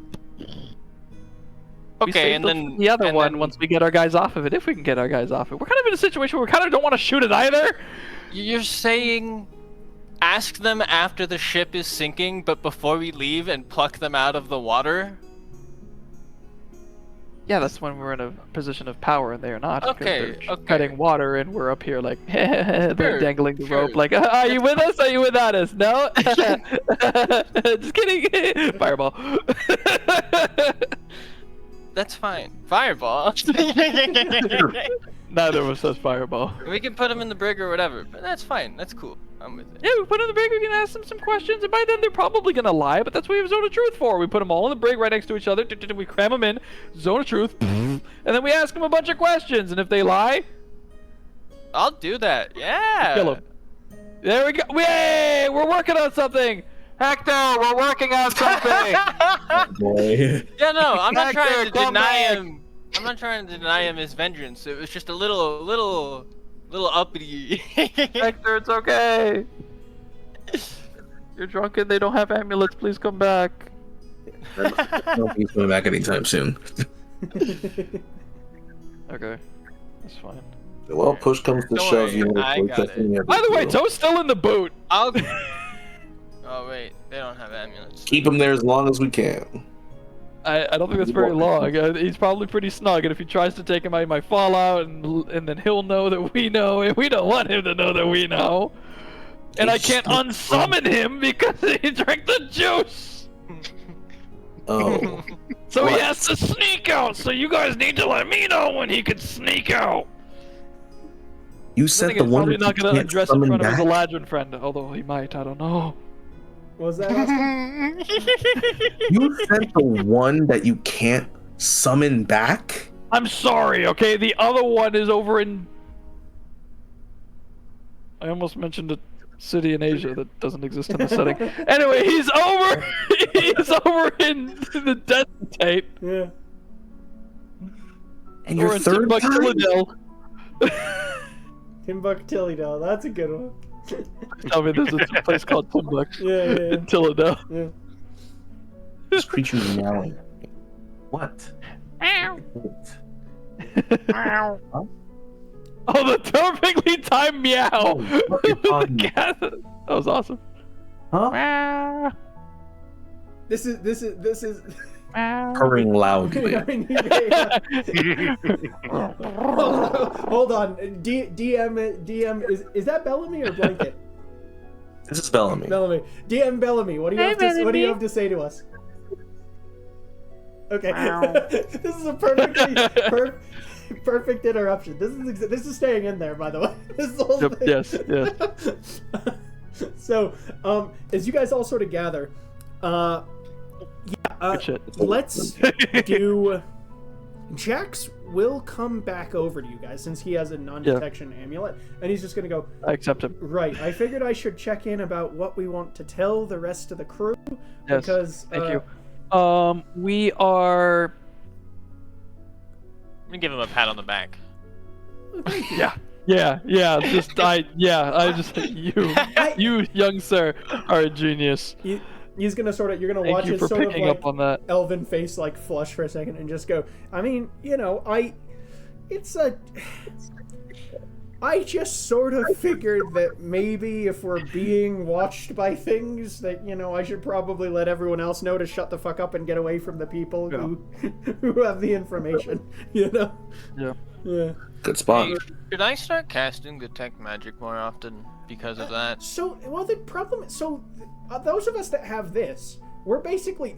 Well, I they know. can't see us, but the reason that I think they can hear us is because it's words that enter the other person's space, if that makes sense. Well, right? So that's what I mean. Like, if we're doing an interrogation or like an important negotiation or whatever, that should probably become more of a as long a tick on the list. yeah, as long as whoever it is that you are, as long as. I think you're good as long as whoever is around you is not connected to someone who could do that, but that's just a shot in the dark. You don't know who has that magic and who doesn't, so, I mean, But probably still better than their not. Eladrin is the one with the magic. Right, and okay, and wait, but it was being, you said it was, okay, and so was he the one that was watching us just now? No. No. Oh.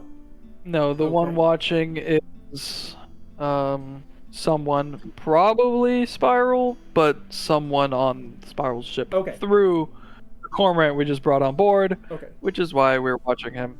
Secondary crew, potential adversary. Okay, all right. I'll let them all know. So what are our orders? What do you want us to do if need come to it? Who Everything is extremely tense. Trust no one. Okay. Prepare for inevitable betrayal with a tinge of paranoia. Okay. Let's frame it as paranoia, not that we know anything. Okay. And he's going to look at Captain Uprish and just go and prioritize. Yeah. Who are we prioritizing? Yeah. We're prioritizing the people that just came on board, the people that we're going to meet, those other guys. Spiral, right? Prioritize the. Like when the cannons start firing, who we're firing at, right? Is that what you're asking? Yeah. When the cannons start firing. I mean, as long as he's not firing at us, we fire at Spiral. Okay. Take him down first. If he drops one cannon against us, we fire all of them at once at him. And then once you have... It'll be hard for any of them to tell, I imagine. So once you know what people you want us to save, because it seems like we're kind of saving some people, he looks at Ariel here and goes, we're kind of saving some people? I'm not here. I'm saving the boat. What? I wasn't brought along. Oh no, Ariel should be. Everyone should have landed aboard the same boat because I think they would have. No, but he was. No, he stayed. He stayed with Ariel's on the other boat. Yeah. Ariel's the only one not here. On the wave splitter. That's why we haven't gone. That's why we haven't gone the monologue. Oh, because we met back on that boat. Because you guys were on the wave splitter. Right. Ariel and Jean-Jacques were aboard the wave splitter. So if we're all right, and if I was sitting on my crate, then that. Okay. Yeah. We would have had the drop. It would have been that. So he's been here. He's been here. Ariel would be there in that circumstance. He's just. All right, cue monologue. Yeah, cue monologue. I just thought I've been sailing in boat the entire time since no one came and got me. Oh no, yeah. I assume that when they said no, we landed on your boat probably then. Yeah. All right. Any interjections, Captain? That means you drunkenly got my ass somehow back to the other boat. Well, you three were all on the jolly boat. So what I think it was is because Ariel and Jean-Jacques are aboard the wave splitter. That's their boat. The three of you going to talk to them would have taken the jolly boat to the wave splitter. Ariel and I are on the same ship. I'm gonna have a stroke. Yeah.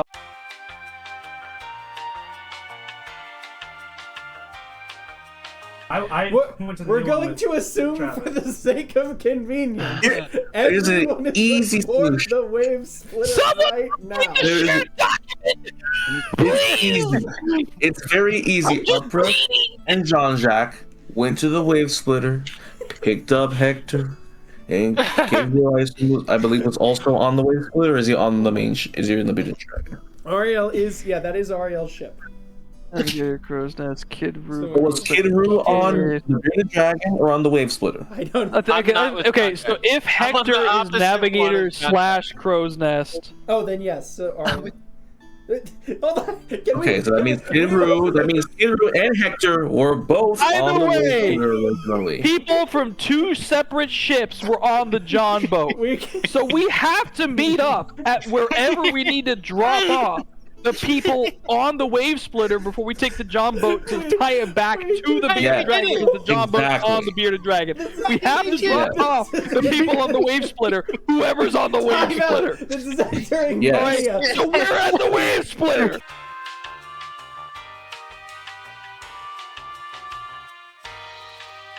That'd be great if it's just us yelling at each other and then a dramatic jump cut to like, okay, so. Okay. Tell me got sick of this shit. So I figure, regardless of who's where, we stopped by the wave splitter.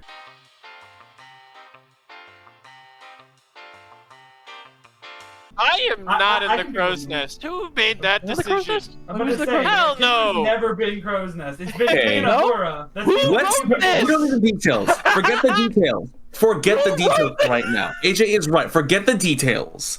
We know we went from one ship to another, to the enemy ship, and then came back to drop off the people who are on the wave splitter onto the wave splitter. We're still there. We're talking. So- We're good. So Ariel, as he looks at you, I'm adding so many highlights. as Jax looks at you and just says, I assume you'll tell us who we're supposed to be focusing, or who we're supposed to try and get off? Phrasing. Phrasing.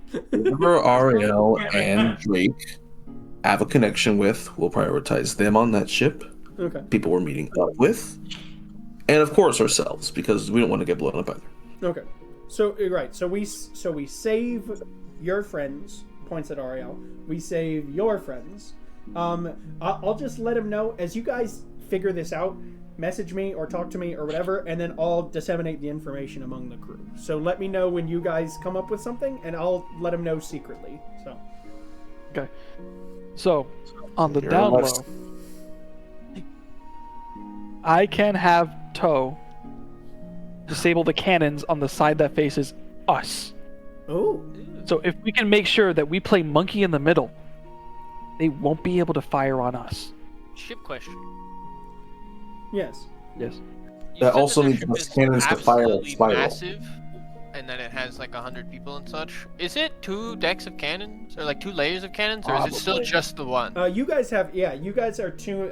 Theirs No, has their multiple. ship. Oh, multiple. That Oh, theirs is okay. there, yeah, they have Three or more than four. one row of cannons. Yeah. Yeah, no, that's the problem. Toad do all that? Yes. He just Yeah? pulls. Yes. Okay. He goes over to the cannon, and they have it pre-prepped. He pulls out the fuse and throws it into the sea. Goes to the next cannon, pulls out the fuse, throws it into the sea, pulls out the next fuse, so on and so Okay, forth. so it's at least 10. And so they won't be able to reset it. It would be as if they weren't ready. Oh, yeah. They wouldn't be ready. They could just put the fuse. They could put another fuse in. Yeah. But they're gonna okay. essentially have to treat it like an unloaded cannon, because they're gonna go fire on these bastards. They're gonna go over there and they're gonna have their lighter. They're gonna be like, ah, one of the fuses, and then they're gonna panic and figure out what's going on. Whatever. It'll give us at least a round, maybe plan. more. Around. Yeah, a round of cannon fire. Okay. Well, obviously, because What, it's a what did you think I meant? What do you mean multiple rounds then? Multiple rounds of cannon fire. They just gotta put one fuse back in. They have to go over there, figure out that they don't have it, so it would take the amount of time it would take them to reload the cannons I'm with you now. to fix the cannons. Buzzer on. That's solid. Yeah, All right. The Jax will begin wandering off. that's if he doesn't take one of their lighters and do their barrel, do the whole powder Turn a cannon. Yeah, come powder on. magazine. No, blow the whole magazine. Turn that thing to splinters. Oh, Toe and a small lit fuse is all it takes to blow that thing to splinters. Christ. Because if they have that many cannons, how much gunpowder is in their magazine? That's true. At, That is true. you guys have sort of the crew has begun setting your course, and you guys are moving off towards the wreck of the Algalita here. Let me War crimes. take a moment. No. Is there War crime. is there War any- crimes. Tactical yes. battle decisions. is there anything else that you guys discussed at the front of the ship here before you notice that some of the crew members are starting to sort of stare at you like at a distance, like, can we approach? Can we, I'm gonna go find Jax, whoever he wandered off to. Okay. I'll leave. Okay. I saw Yeah. Dr. John Jack. Okay, good. What'd you say? Yes. He says Ariel has to talk to Jean-Jacques. Go Oh. ahead. Sidgar is making a list of those who have to get removed. Oh, beautiful. So, as Adrian had put in the book, you need to send a little friend over to talk to them. Done. Already there. Oh, Already done. was that the end of that moment? I'm gonna go check in with Toe. Okay. Is one- Toe still with the toes? Well, let me first. I'm gonna ping over to Kid Roo and Jax. Yep, of course. Yeah. So as you go wander over, you notice that what he's done, he sort of walked up to where the like the actual like steering of the ship it is just pointing around and disseminating information. Okay, he's done that now. He's gonna turn and go, oh no, I've got a second. If you as you sort of approach, he goes, oh, I've got a second. What's up? I'm gonna give him another congratulations, Jax. In the kindest way possible. When we met you, we thought you were a mess, but you're fantastic. You've really brought it together, and I'm very proud of you. Yeah. It's he sort of like looks a bit sheepish, and he just goes, look, it's hard operating when the magic that you know doesn't follow the rules that other people set, you know. And I try my best, not always the best at it, as God's above, as Mina and fuck, why can't I remember the old bastard's name? As she and my master will tell you, but it's Malachi. Thank you. He goes, God, I don't know. I appreciate. Roll an insight check here, Kidru. Yes. See, but that's why we picked you.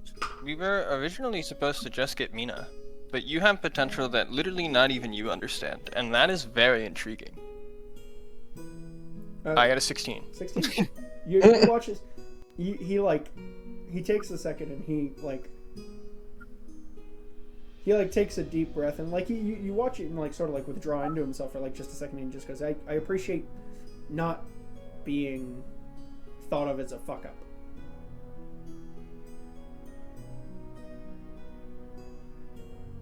Of course. I mean, as far as I'm aware, you haven't fucked anything up since you've been on the boat. Well, you know. Or he jinxed it. Fingers crossed. Yeah, the next time he goes to cast Fireball, it'll cast Fireball centered on your ship.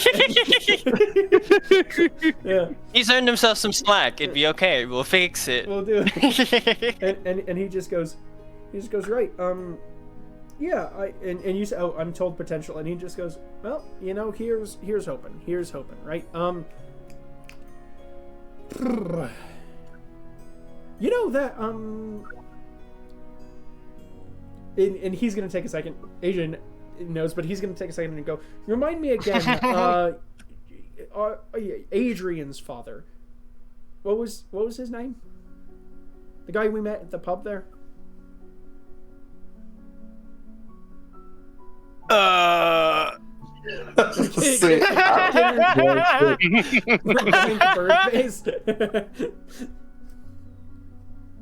I didn't write that one down. I don't remember either. It's been a little while. You can. I of course know doc. who you're talking about. Give me a history check for the quick pull.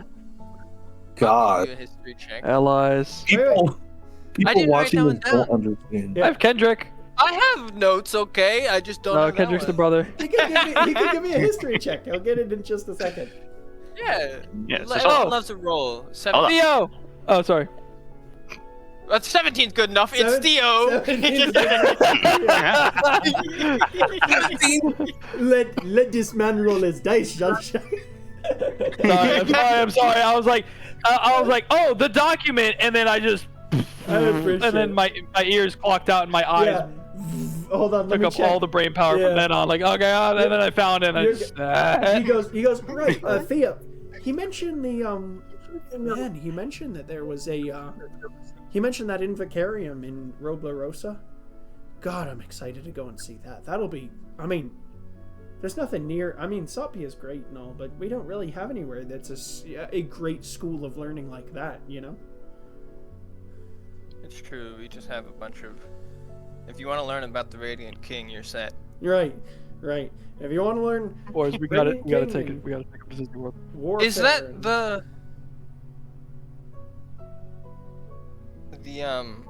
Tinker place, or is that a library? that is the yeah. He said that would be where. Well, he said that there was a tinkerer there and an artificer there and something else. Yeah. There was something else, but there's, I mean, Oh, it's a, God,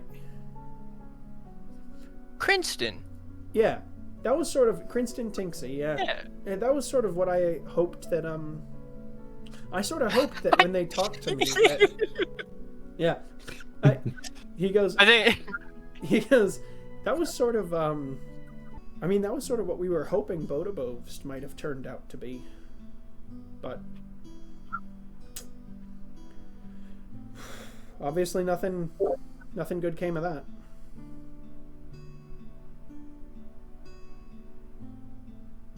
Gidru, you're struck by... Oh, go ahead. No, you go ahead. I was gonna say, you're struck by a memory of this city that had, like, whereas sort of Fermata is like built into like the side of this glacier. You remember the city that was being built, the city-state of Bodabovs, the city on top of this like mountain that was like carved into this mountain. That the you know, the different refugees and things had been trying to build, and you remember the city of Bodabovs burning. Mm. And just you see Jax's face just.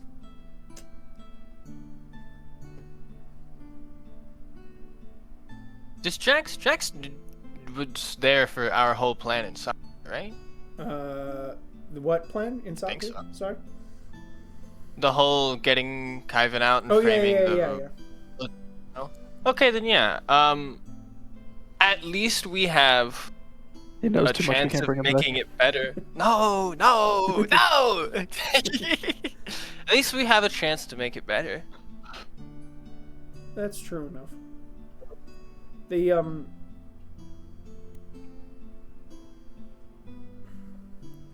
it's hard to believe that anything can be, that things can become better suddenly. You know what I mean? Maybe not suddenly, but things can become better gradually. Work of the little people, that sort of thing. I mean,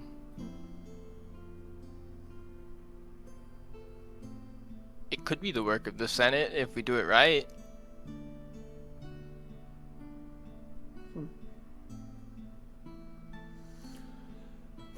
Well, I think you have more faith in that than I do, but to be fair, he sort of gestures up and down at, like, you know, this reminder that this is effectively an older teenager, you know what I mean? That has been, it just finishes, and he just goes, to be fair, not as much as experience as I would have,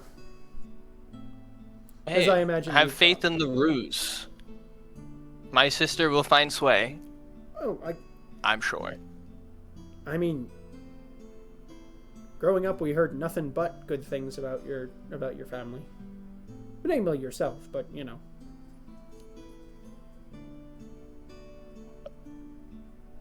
Up until there wasn't good things anymore. Yes, up until if he says this aloud, he goes, "Yeah, up until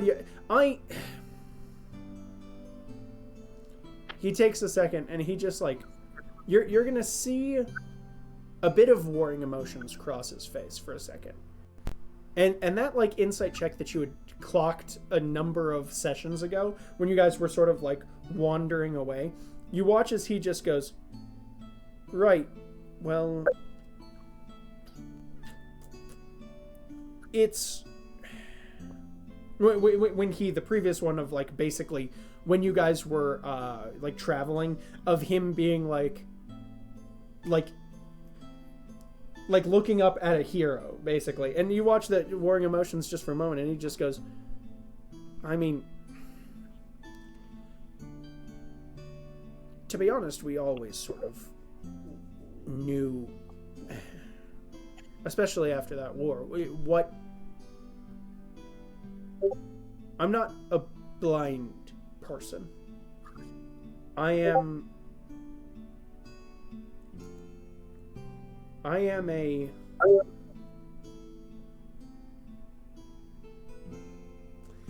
a person that believes that what's at the heart of you can be better.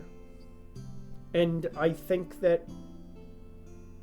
like to think that I have no small degree of... I'm good with people. I never sensed that you were the one that was going to... That you were the sort of person where any of that was done callously or cruelly. Am I right? No, yeah, but even if it wasn't, it was bad enough that I had to I would say from personal experience that you are definitely right, and I would be a prime example of getting better. Because being a part of that is not good by any means. No. But...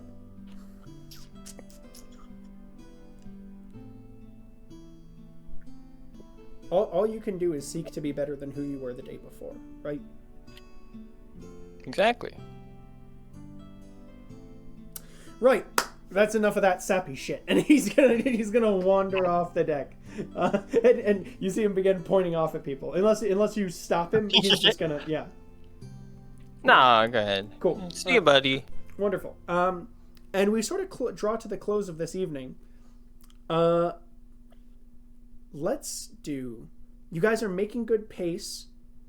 I have, like, 2 things, I think, and then we can round this off, Travis. We should be done in the next, like, 25 minutes, probably. Does that sound all right? Okay. Okay. Mm-hmm. Wonderful. Jean-Jacques. Yeah, man. As you head off to sleep, you have a very... Wait, what's up with toe? Huh? Nothing important. Nothing important. You check in occasionally. They're just sort of making general... yeah, they're just moving along. Okay. Sorry, go on. Sorry. As I go to sleep? Oh, no. You're struck by a strange... You've had a few, like, visual dreams. Like things that felt like they were more than just, like, a standard one. As you sink into your dream, you have a moment of... You're, like, walking through your own memories for a second. Like, memories. Not like the weird, wavy versions that you were sort of getting from the Bahan memories. You have a moment of you standing with Uprush in front of the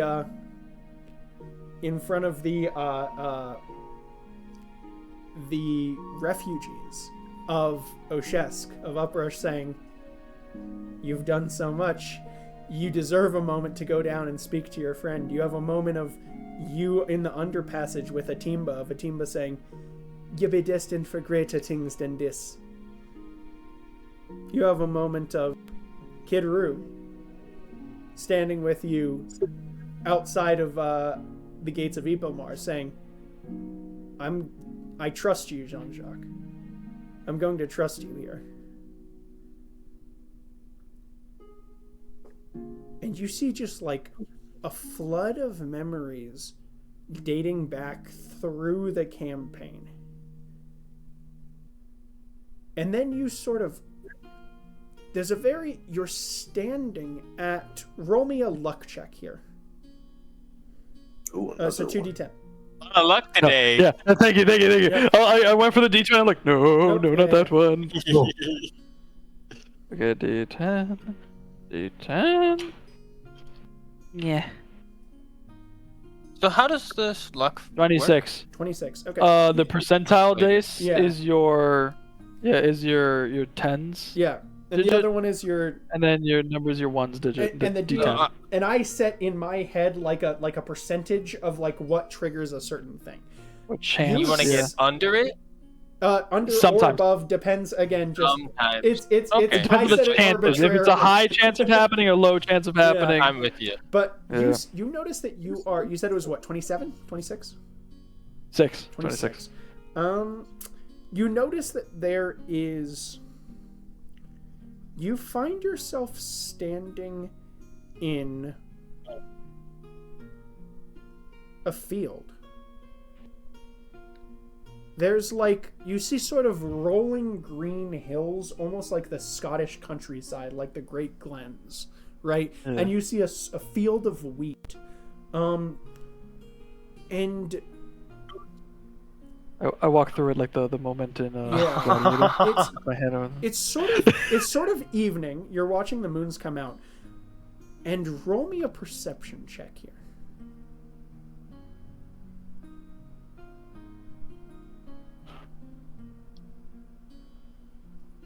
13. 13. I'm going to drag everyone very quickly into the whisper room. Oh. Yes. Doo-doo, doo-doo, doo-doo, and doo-doo. Okay. You notice that the moon's above you. I've never been in here. This is terrifying. You are alone here. You notice that the moon's above you, that specifically the shattered moon, is more compact now in this moment than you remember it having been in the modern day. And you hear from behind you. Past. How what? I'm in the past. Yeah. You hear from behind you. I wanted to take a moment to talk to you on your own. And you see I turn my ass around. You see standing there in sort of just like a burlap vest, burlap shirt. No. Golden hair, golden eyes. No.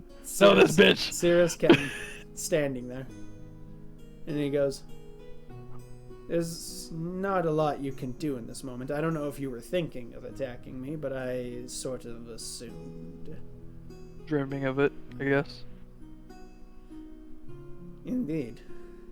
He sort of cocks his. He goes, look, I'm gonna be honest. I know that you, and you can roll an insight check on that if you want. Oh yeah. Yeah. 17 plus 10, 27. Yeah, you think he's being honest in this. You think he is being honest in this. He's gonna go. I don't want to. I reached out to your friend first because I was hoping that his past would make him more receptive to my words. I believe now that I probably should have been starting with you. Your friend Uhura that I had in my service, I regret having had to test having needed subjects. With that 27 insight, you partially. It's a partial truth. Not morally, but in terms of efficiency. Not quite. No, other way around. You do sense that there is some sort of moral quandary to having to fuck with people, but that he knew he needed to do it in order for this thing to occur. Like he doesn't. Yeah, I just give him a real furrowed brow. It's like, go on. There was. What do you suspect I'm trying to accomplish with this mixture?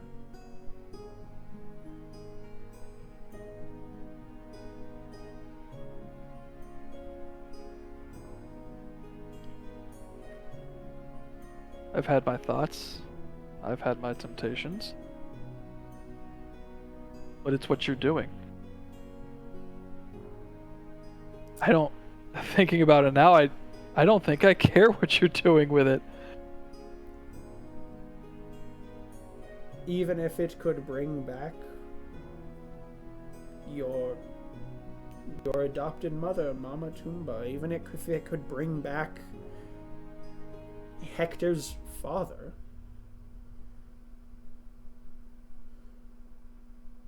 At what cost? In the grand scheme I of understand.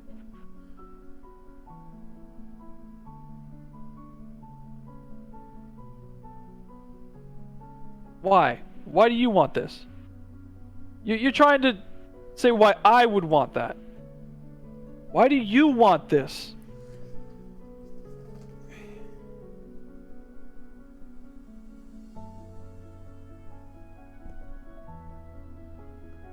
I lost someone close to me once. And it... Roll me a persuasion check here. Yeah.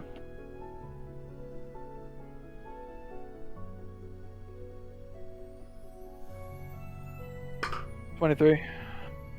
He goes, and it...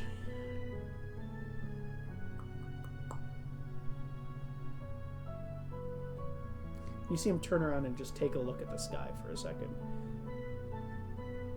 Take a look at the field around you.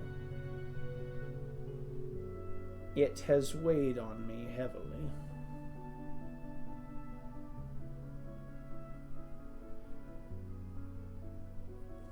I understand your qualm, you know, and he like gestured. You watch the field patter over into a different vision of the battlefield, of the despotate, with the medley of bodies after the war of freedom that you guys had just fought there. And he goes,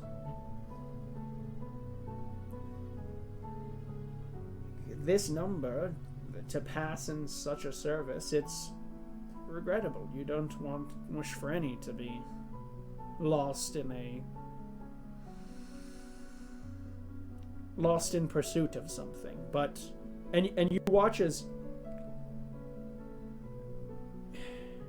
the image shifts, and what you see is, this does not appear to be, you don't gain the insight that this is a real place, but you watch as he builds around you effectively a coliseum of dead bodies, just piled as high as the eye can see, wading through them left to right. He goes, if this many more might be saved by my research, why seek to stop me?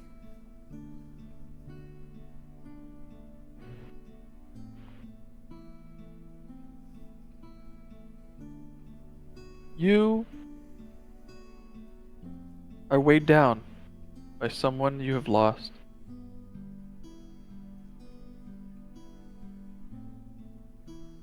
And you've caused so many more to lose so much more. So if you say it takes a few eggs, you gotta break a few eggs to make an omelet.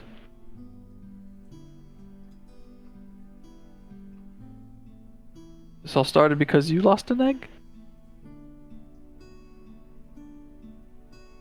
This is a multi-generational tantrum? But more may be helped, more may be saved. This will Saved. benefit everyone. What happens when the gods come knocking for their due? What will you do then? What will be your new cause? I will tear them To out break of the more sky. eggs. If it takes that. Insight check. With advantage, you've been talking to this guy for a while. Oh yeah, it was great, because if it's over a minute I can imitate his voice. Insight, 21. Yeah, you he hasn't been rolling great, I'll just let you know this. You spot you watch as his eyes sort of like grow wide with like fervor, with like heretic fervor. And you sense that he believes he can do so. Now, whether he can or not, you know, you don't know. You don't know the extent of his powers. But you believe that he believes he can tear the gods out of the sky if need be. He's in my dream, right? Yes. So he's in my head. Roll an Arcana check here. Yeah.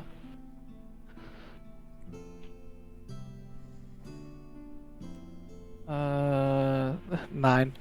I'm not the best at those. That is what you believe. Yeah.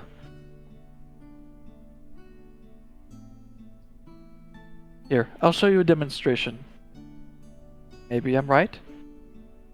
Maybe you're right. I don't think you can pluck the gods out of the sky any more than I can do this. I pull him out of my head using encode thoughts and turn him into a bracelet. Oh yeah. If it doesn't work, yeah. I prove him wrong. Right. If it works, I turn him into a bracelet. Right. I win either way. Yeah. I'm just wounding his ego at this point. Yeah. So it whiffs and then and then he goes.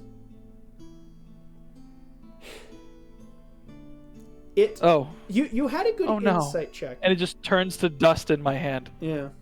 He just goes, I sense that you're still not ready to talk about this with the seriousness that it belies. I will do you a favor here. He's gonna take a second, and you're gonna watch as a coast builds itself out in front of you with an ashen sky above it and ruined buildings. They all have this sort of effect that you had seen from Voldan. He goes, yeah.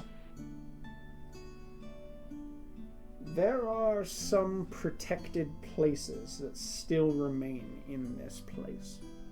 If you wish to seek of my veracity to prove what I am saying true, there are memories, unmodified memories of the past that still remain there. Hidden, protected. The dragon that you seek to destroy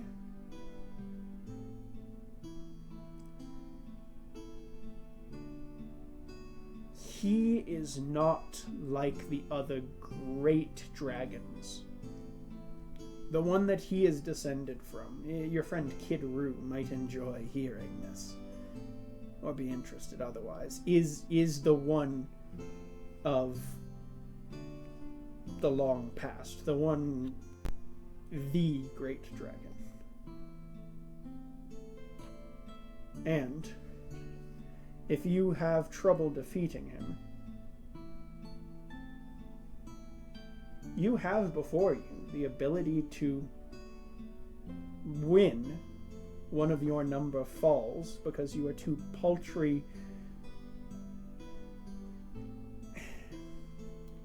to think bigger. You have before you a method of saving them. When all your spells are gone, when all your bodies lie broken, then you will see my truth.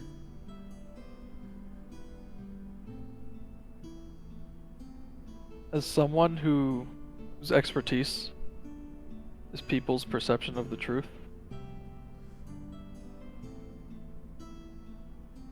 there's only one truth. And it's the one none of us like. For someone as old as you. I think that's the perfect opportunity. The truth no one will like. And you see his face sour, and he snaps his fingers, and the dream dissolves. You wake up. I wanted to talk more shit. Yeah. I'm bringing everyone back in. On a bit. Oh, we're back. You're back. Oh, yeah. I hate that guy. In the morning, as you guys approach towards the place, you notice that there is the sea begins to drain before you. You watch the edges of it swirling around. A sort of conical, funnel, whirlpool funnel, down to an empty spot on the ship's floor. You see another ship circling at distance. And you see cracks of lightning enveloping this place. Ariel, who is not in a still long... Ariel. Huh? As it is indeed still Ariel. Fuck yeah. Ariel, who has not returned to this place in a while. You feel some measure of it. You feel your bones begin to crackle with this ionic electricity. And you feel some measure of strength in this place. Some remnant of the Sunderer here. And you see that there is a white flag that is being waved, and sort of like you see someone at distance from this other ship sort of gesturing you guys away from the whirlpool, just, at distance enough where you would not be drawn into it. Reasonable. I like that. Do you guys send someone over like an envoy again to the Uprush you recognize as the Great White? I'm willing to go and talk to whoever, if no one else wants to go, unless we just decide it's a terrible idea.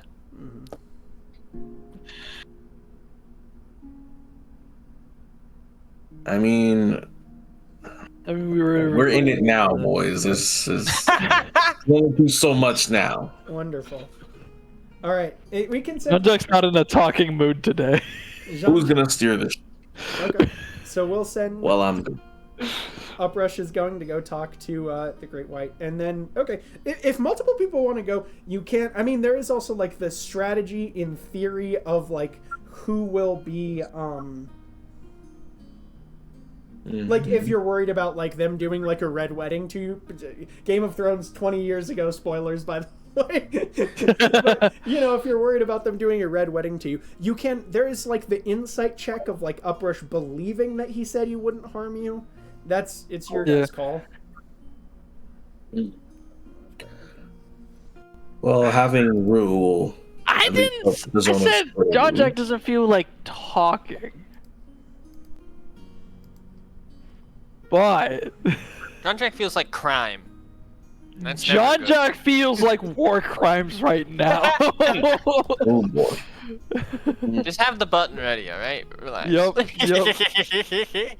Marking that for myself. Okay, so who's going across? Is it me and Uprush? Hector's on over take. now. Just 2. No, I think 3 is better. Okay. All right, Jean-Jacques. All right, so Uprush, Jean-Jacques, and it was Kidru? Or no, Hector? Yeah. Uprush, No, Jean-Jacques, Rue. Kidru. Putting myself in melee range Wonderful. again. So you guys, this is fine. You guys travel across on your protect you. jolly boat, watching the sea around you just like swirl and swirl, and this like open portal down to go away. Sorry, not you. Guys, I don't feel safe in this tiny boat. I don't feel safe in this tiny boat. You watch it swirl and swirl, and you guys cross the sea to this gigantic. They did Spiral when he sprang for what the ship was going to look like. He 1000% made it look exactly like put the mouth on it and everything of like a great white shark. Like, so you watch this actual like cartoon-esque looking ship over there as you guys travel towards it, the lightning cracking across the sky behind it. As you guys reach it and are raised up, you see before you, actually, Uprush, there are both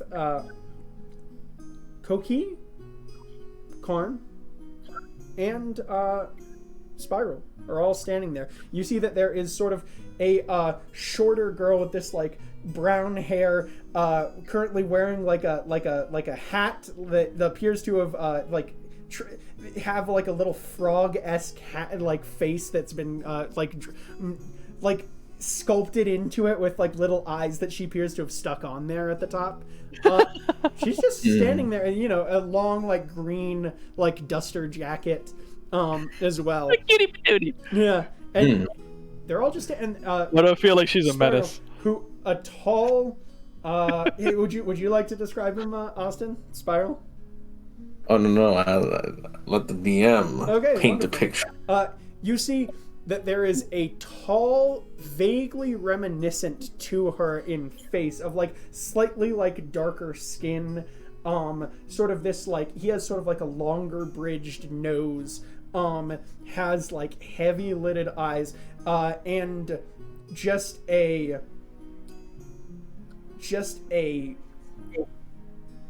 wide bit of hair under like a tall hat.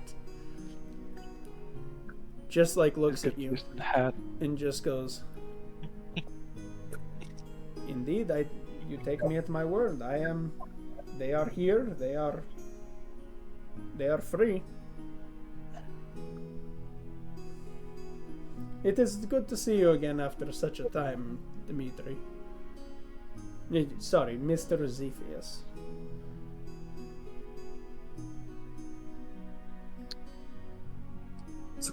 Interesting words from the man who was holding the gun.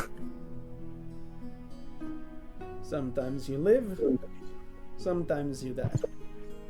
Who am I to say what fate decides, eh?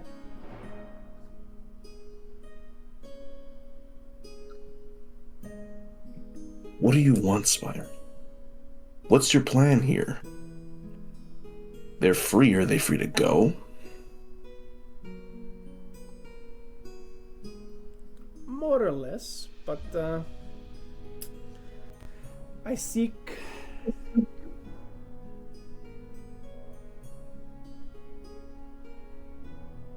there are things yet that lie in the ruins of the places that dragon has frequented. Things that I alone do not yet have the skill to get for myself. However, your crew, Cookie has told me, has become great and powerful by virtue of what she has heard and seen and the tales traveling across the land. Spiral could use allies like this, I think. I need your help to take the things left by this dragon, and if need be, to take him down. For he sort of like looks across at the other ship behind you. He goes, these pretend pirates that you have following you, they're nowhere near capable of dealing with a creature like this.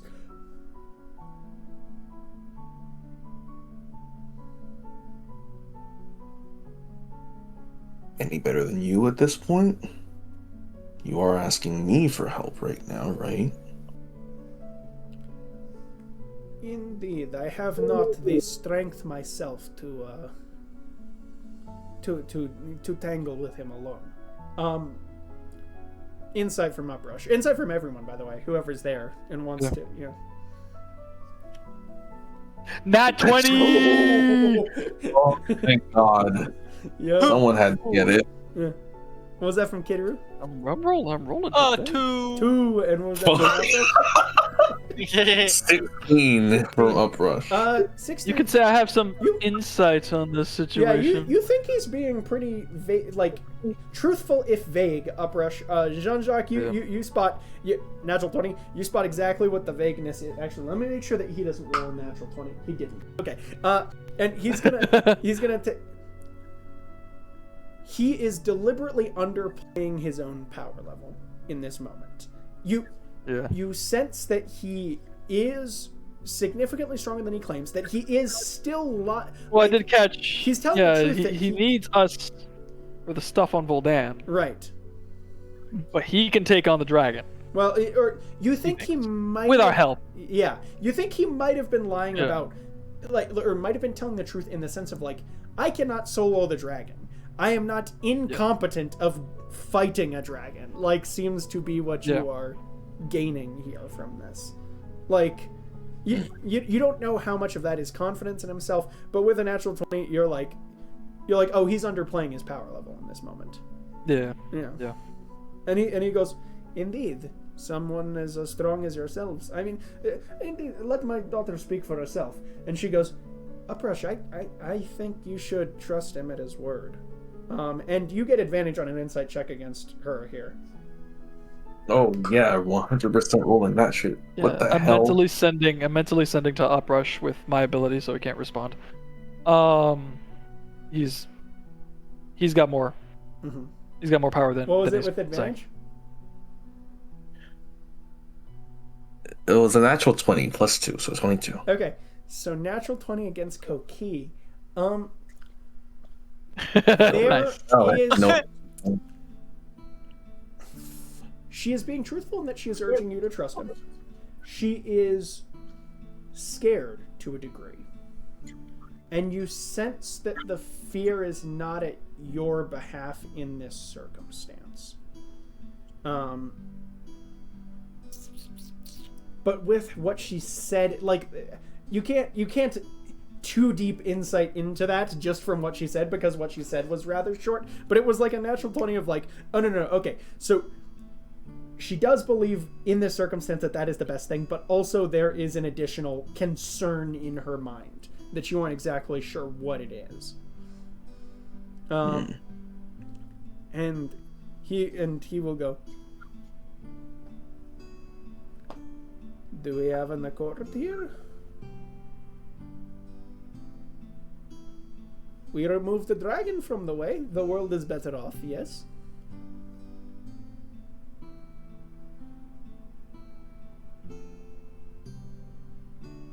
Alright, Spiral. Did you at least locate where the scale is here?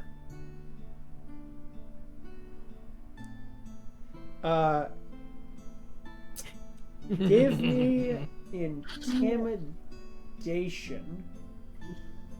with advantage. Ooh.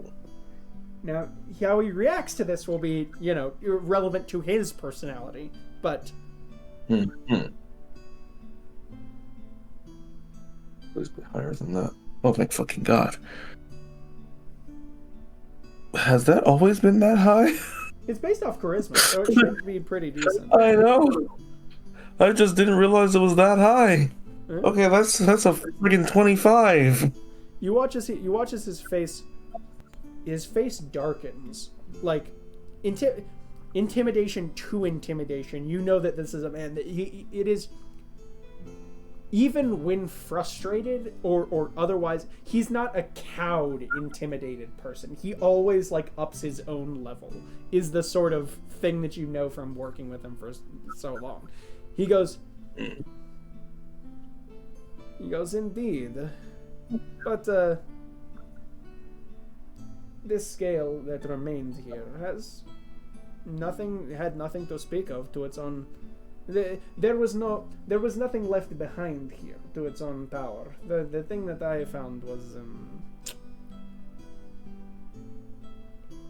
merely a trinket, a bauble, if you will. The natural 20 insight from before, from Jean-Jacques, he's full of shit. he's full of shit. Yeah. And he just goes, so. And so you said yes, okay, but also this thing. So let me ask, with the yes, okay on we have an accord, was that truthful, or is that deception from Uprush? So roll.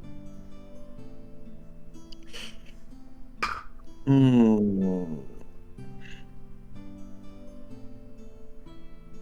think it is deception. Mm-hmm. There's no way he'd want to freaking... Right. He's not just gonna let him get away with it after. Right. Yeah. Okay.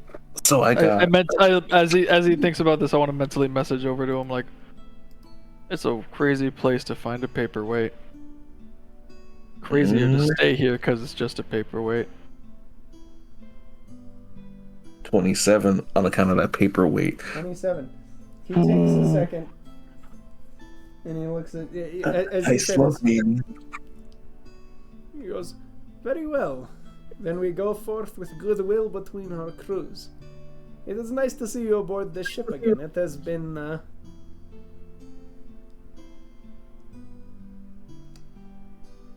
you were the best first mate that I had." Ugh. Makes fucking Uprush sick to his stomach for a second. It's an actual knot. I feel like he feels in his stomach hearing that.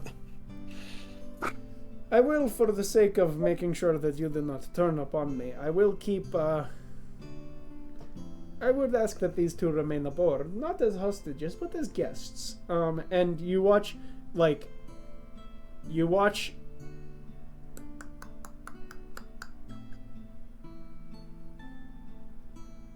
Koki sort of nods her head slowly. Karn just goes, "Yeah, I ask that I be given leave to travel off and join these folks." And you watch Spiral shrug his shoulders and go, "Do what you will.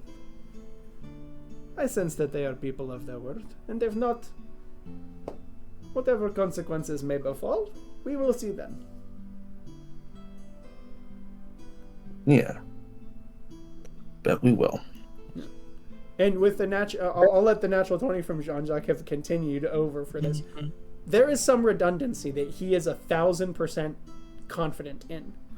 Like, Oh yeah. like He's this- not worried. He's not worried about this. Like you think that with that he's like, he could have quite literally let them both go, and even if you guys fired on him, he still would have been confident in whatever redundancy he Yeah, him saying no, these two will stay with me, and then relenting that quick. Like, oh, okay, I'll just take the one. Yeah, Yeah. There's something else going on. And with that, as you guys sort of, unless there's any parting repartee here, as you guys sort of scuttle back off. Don't say that word. Scuttle. And with that, Scuttle. we will end today's session having a bevy of enemies all around seeking assistance. All with viable hostages to add to the moral quandary. Enemies? Aren't these our allies? New friends. No! Are we working with these guys? Ships. The ships aren't our allies. The people on our ships.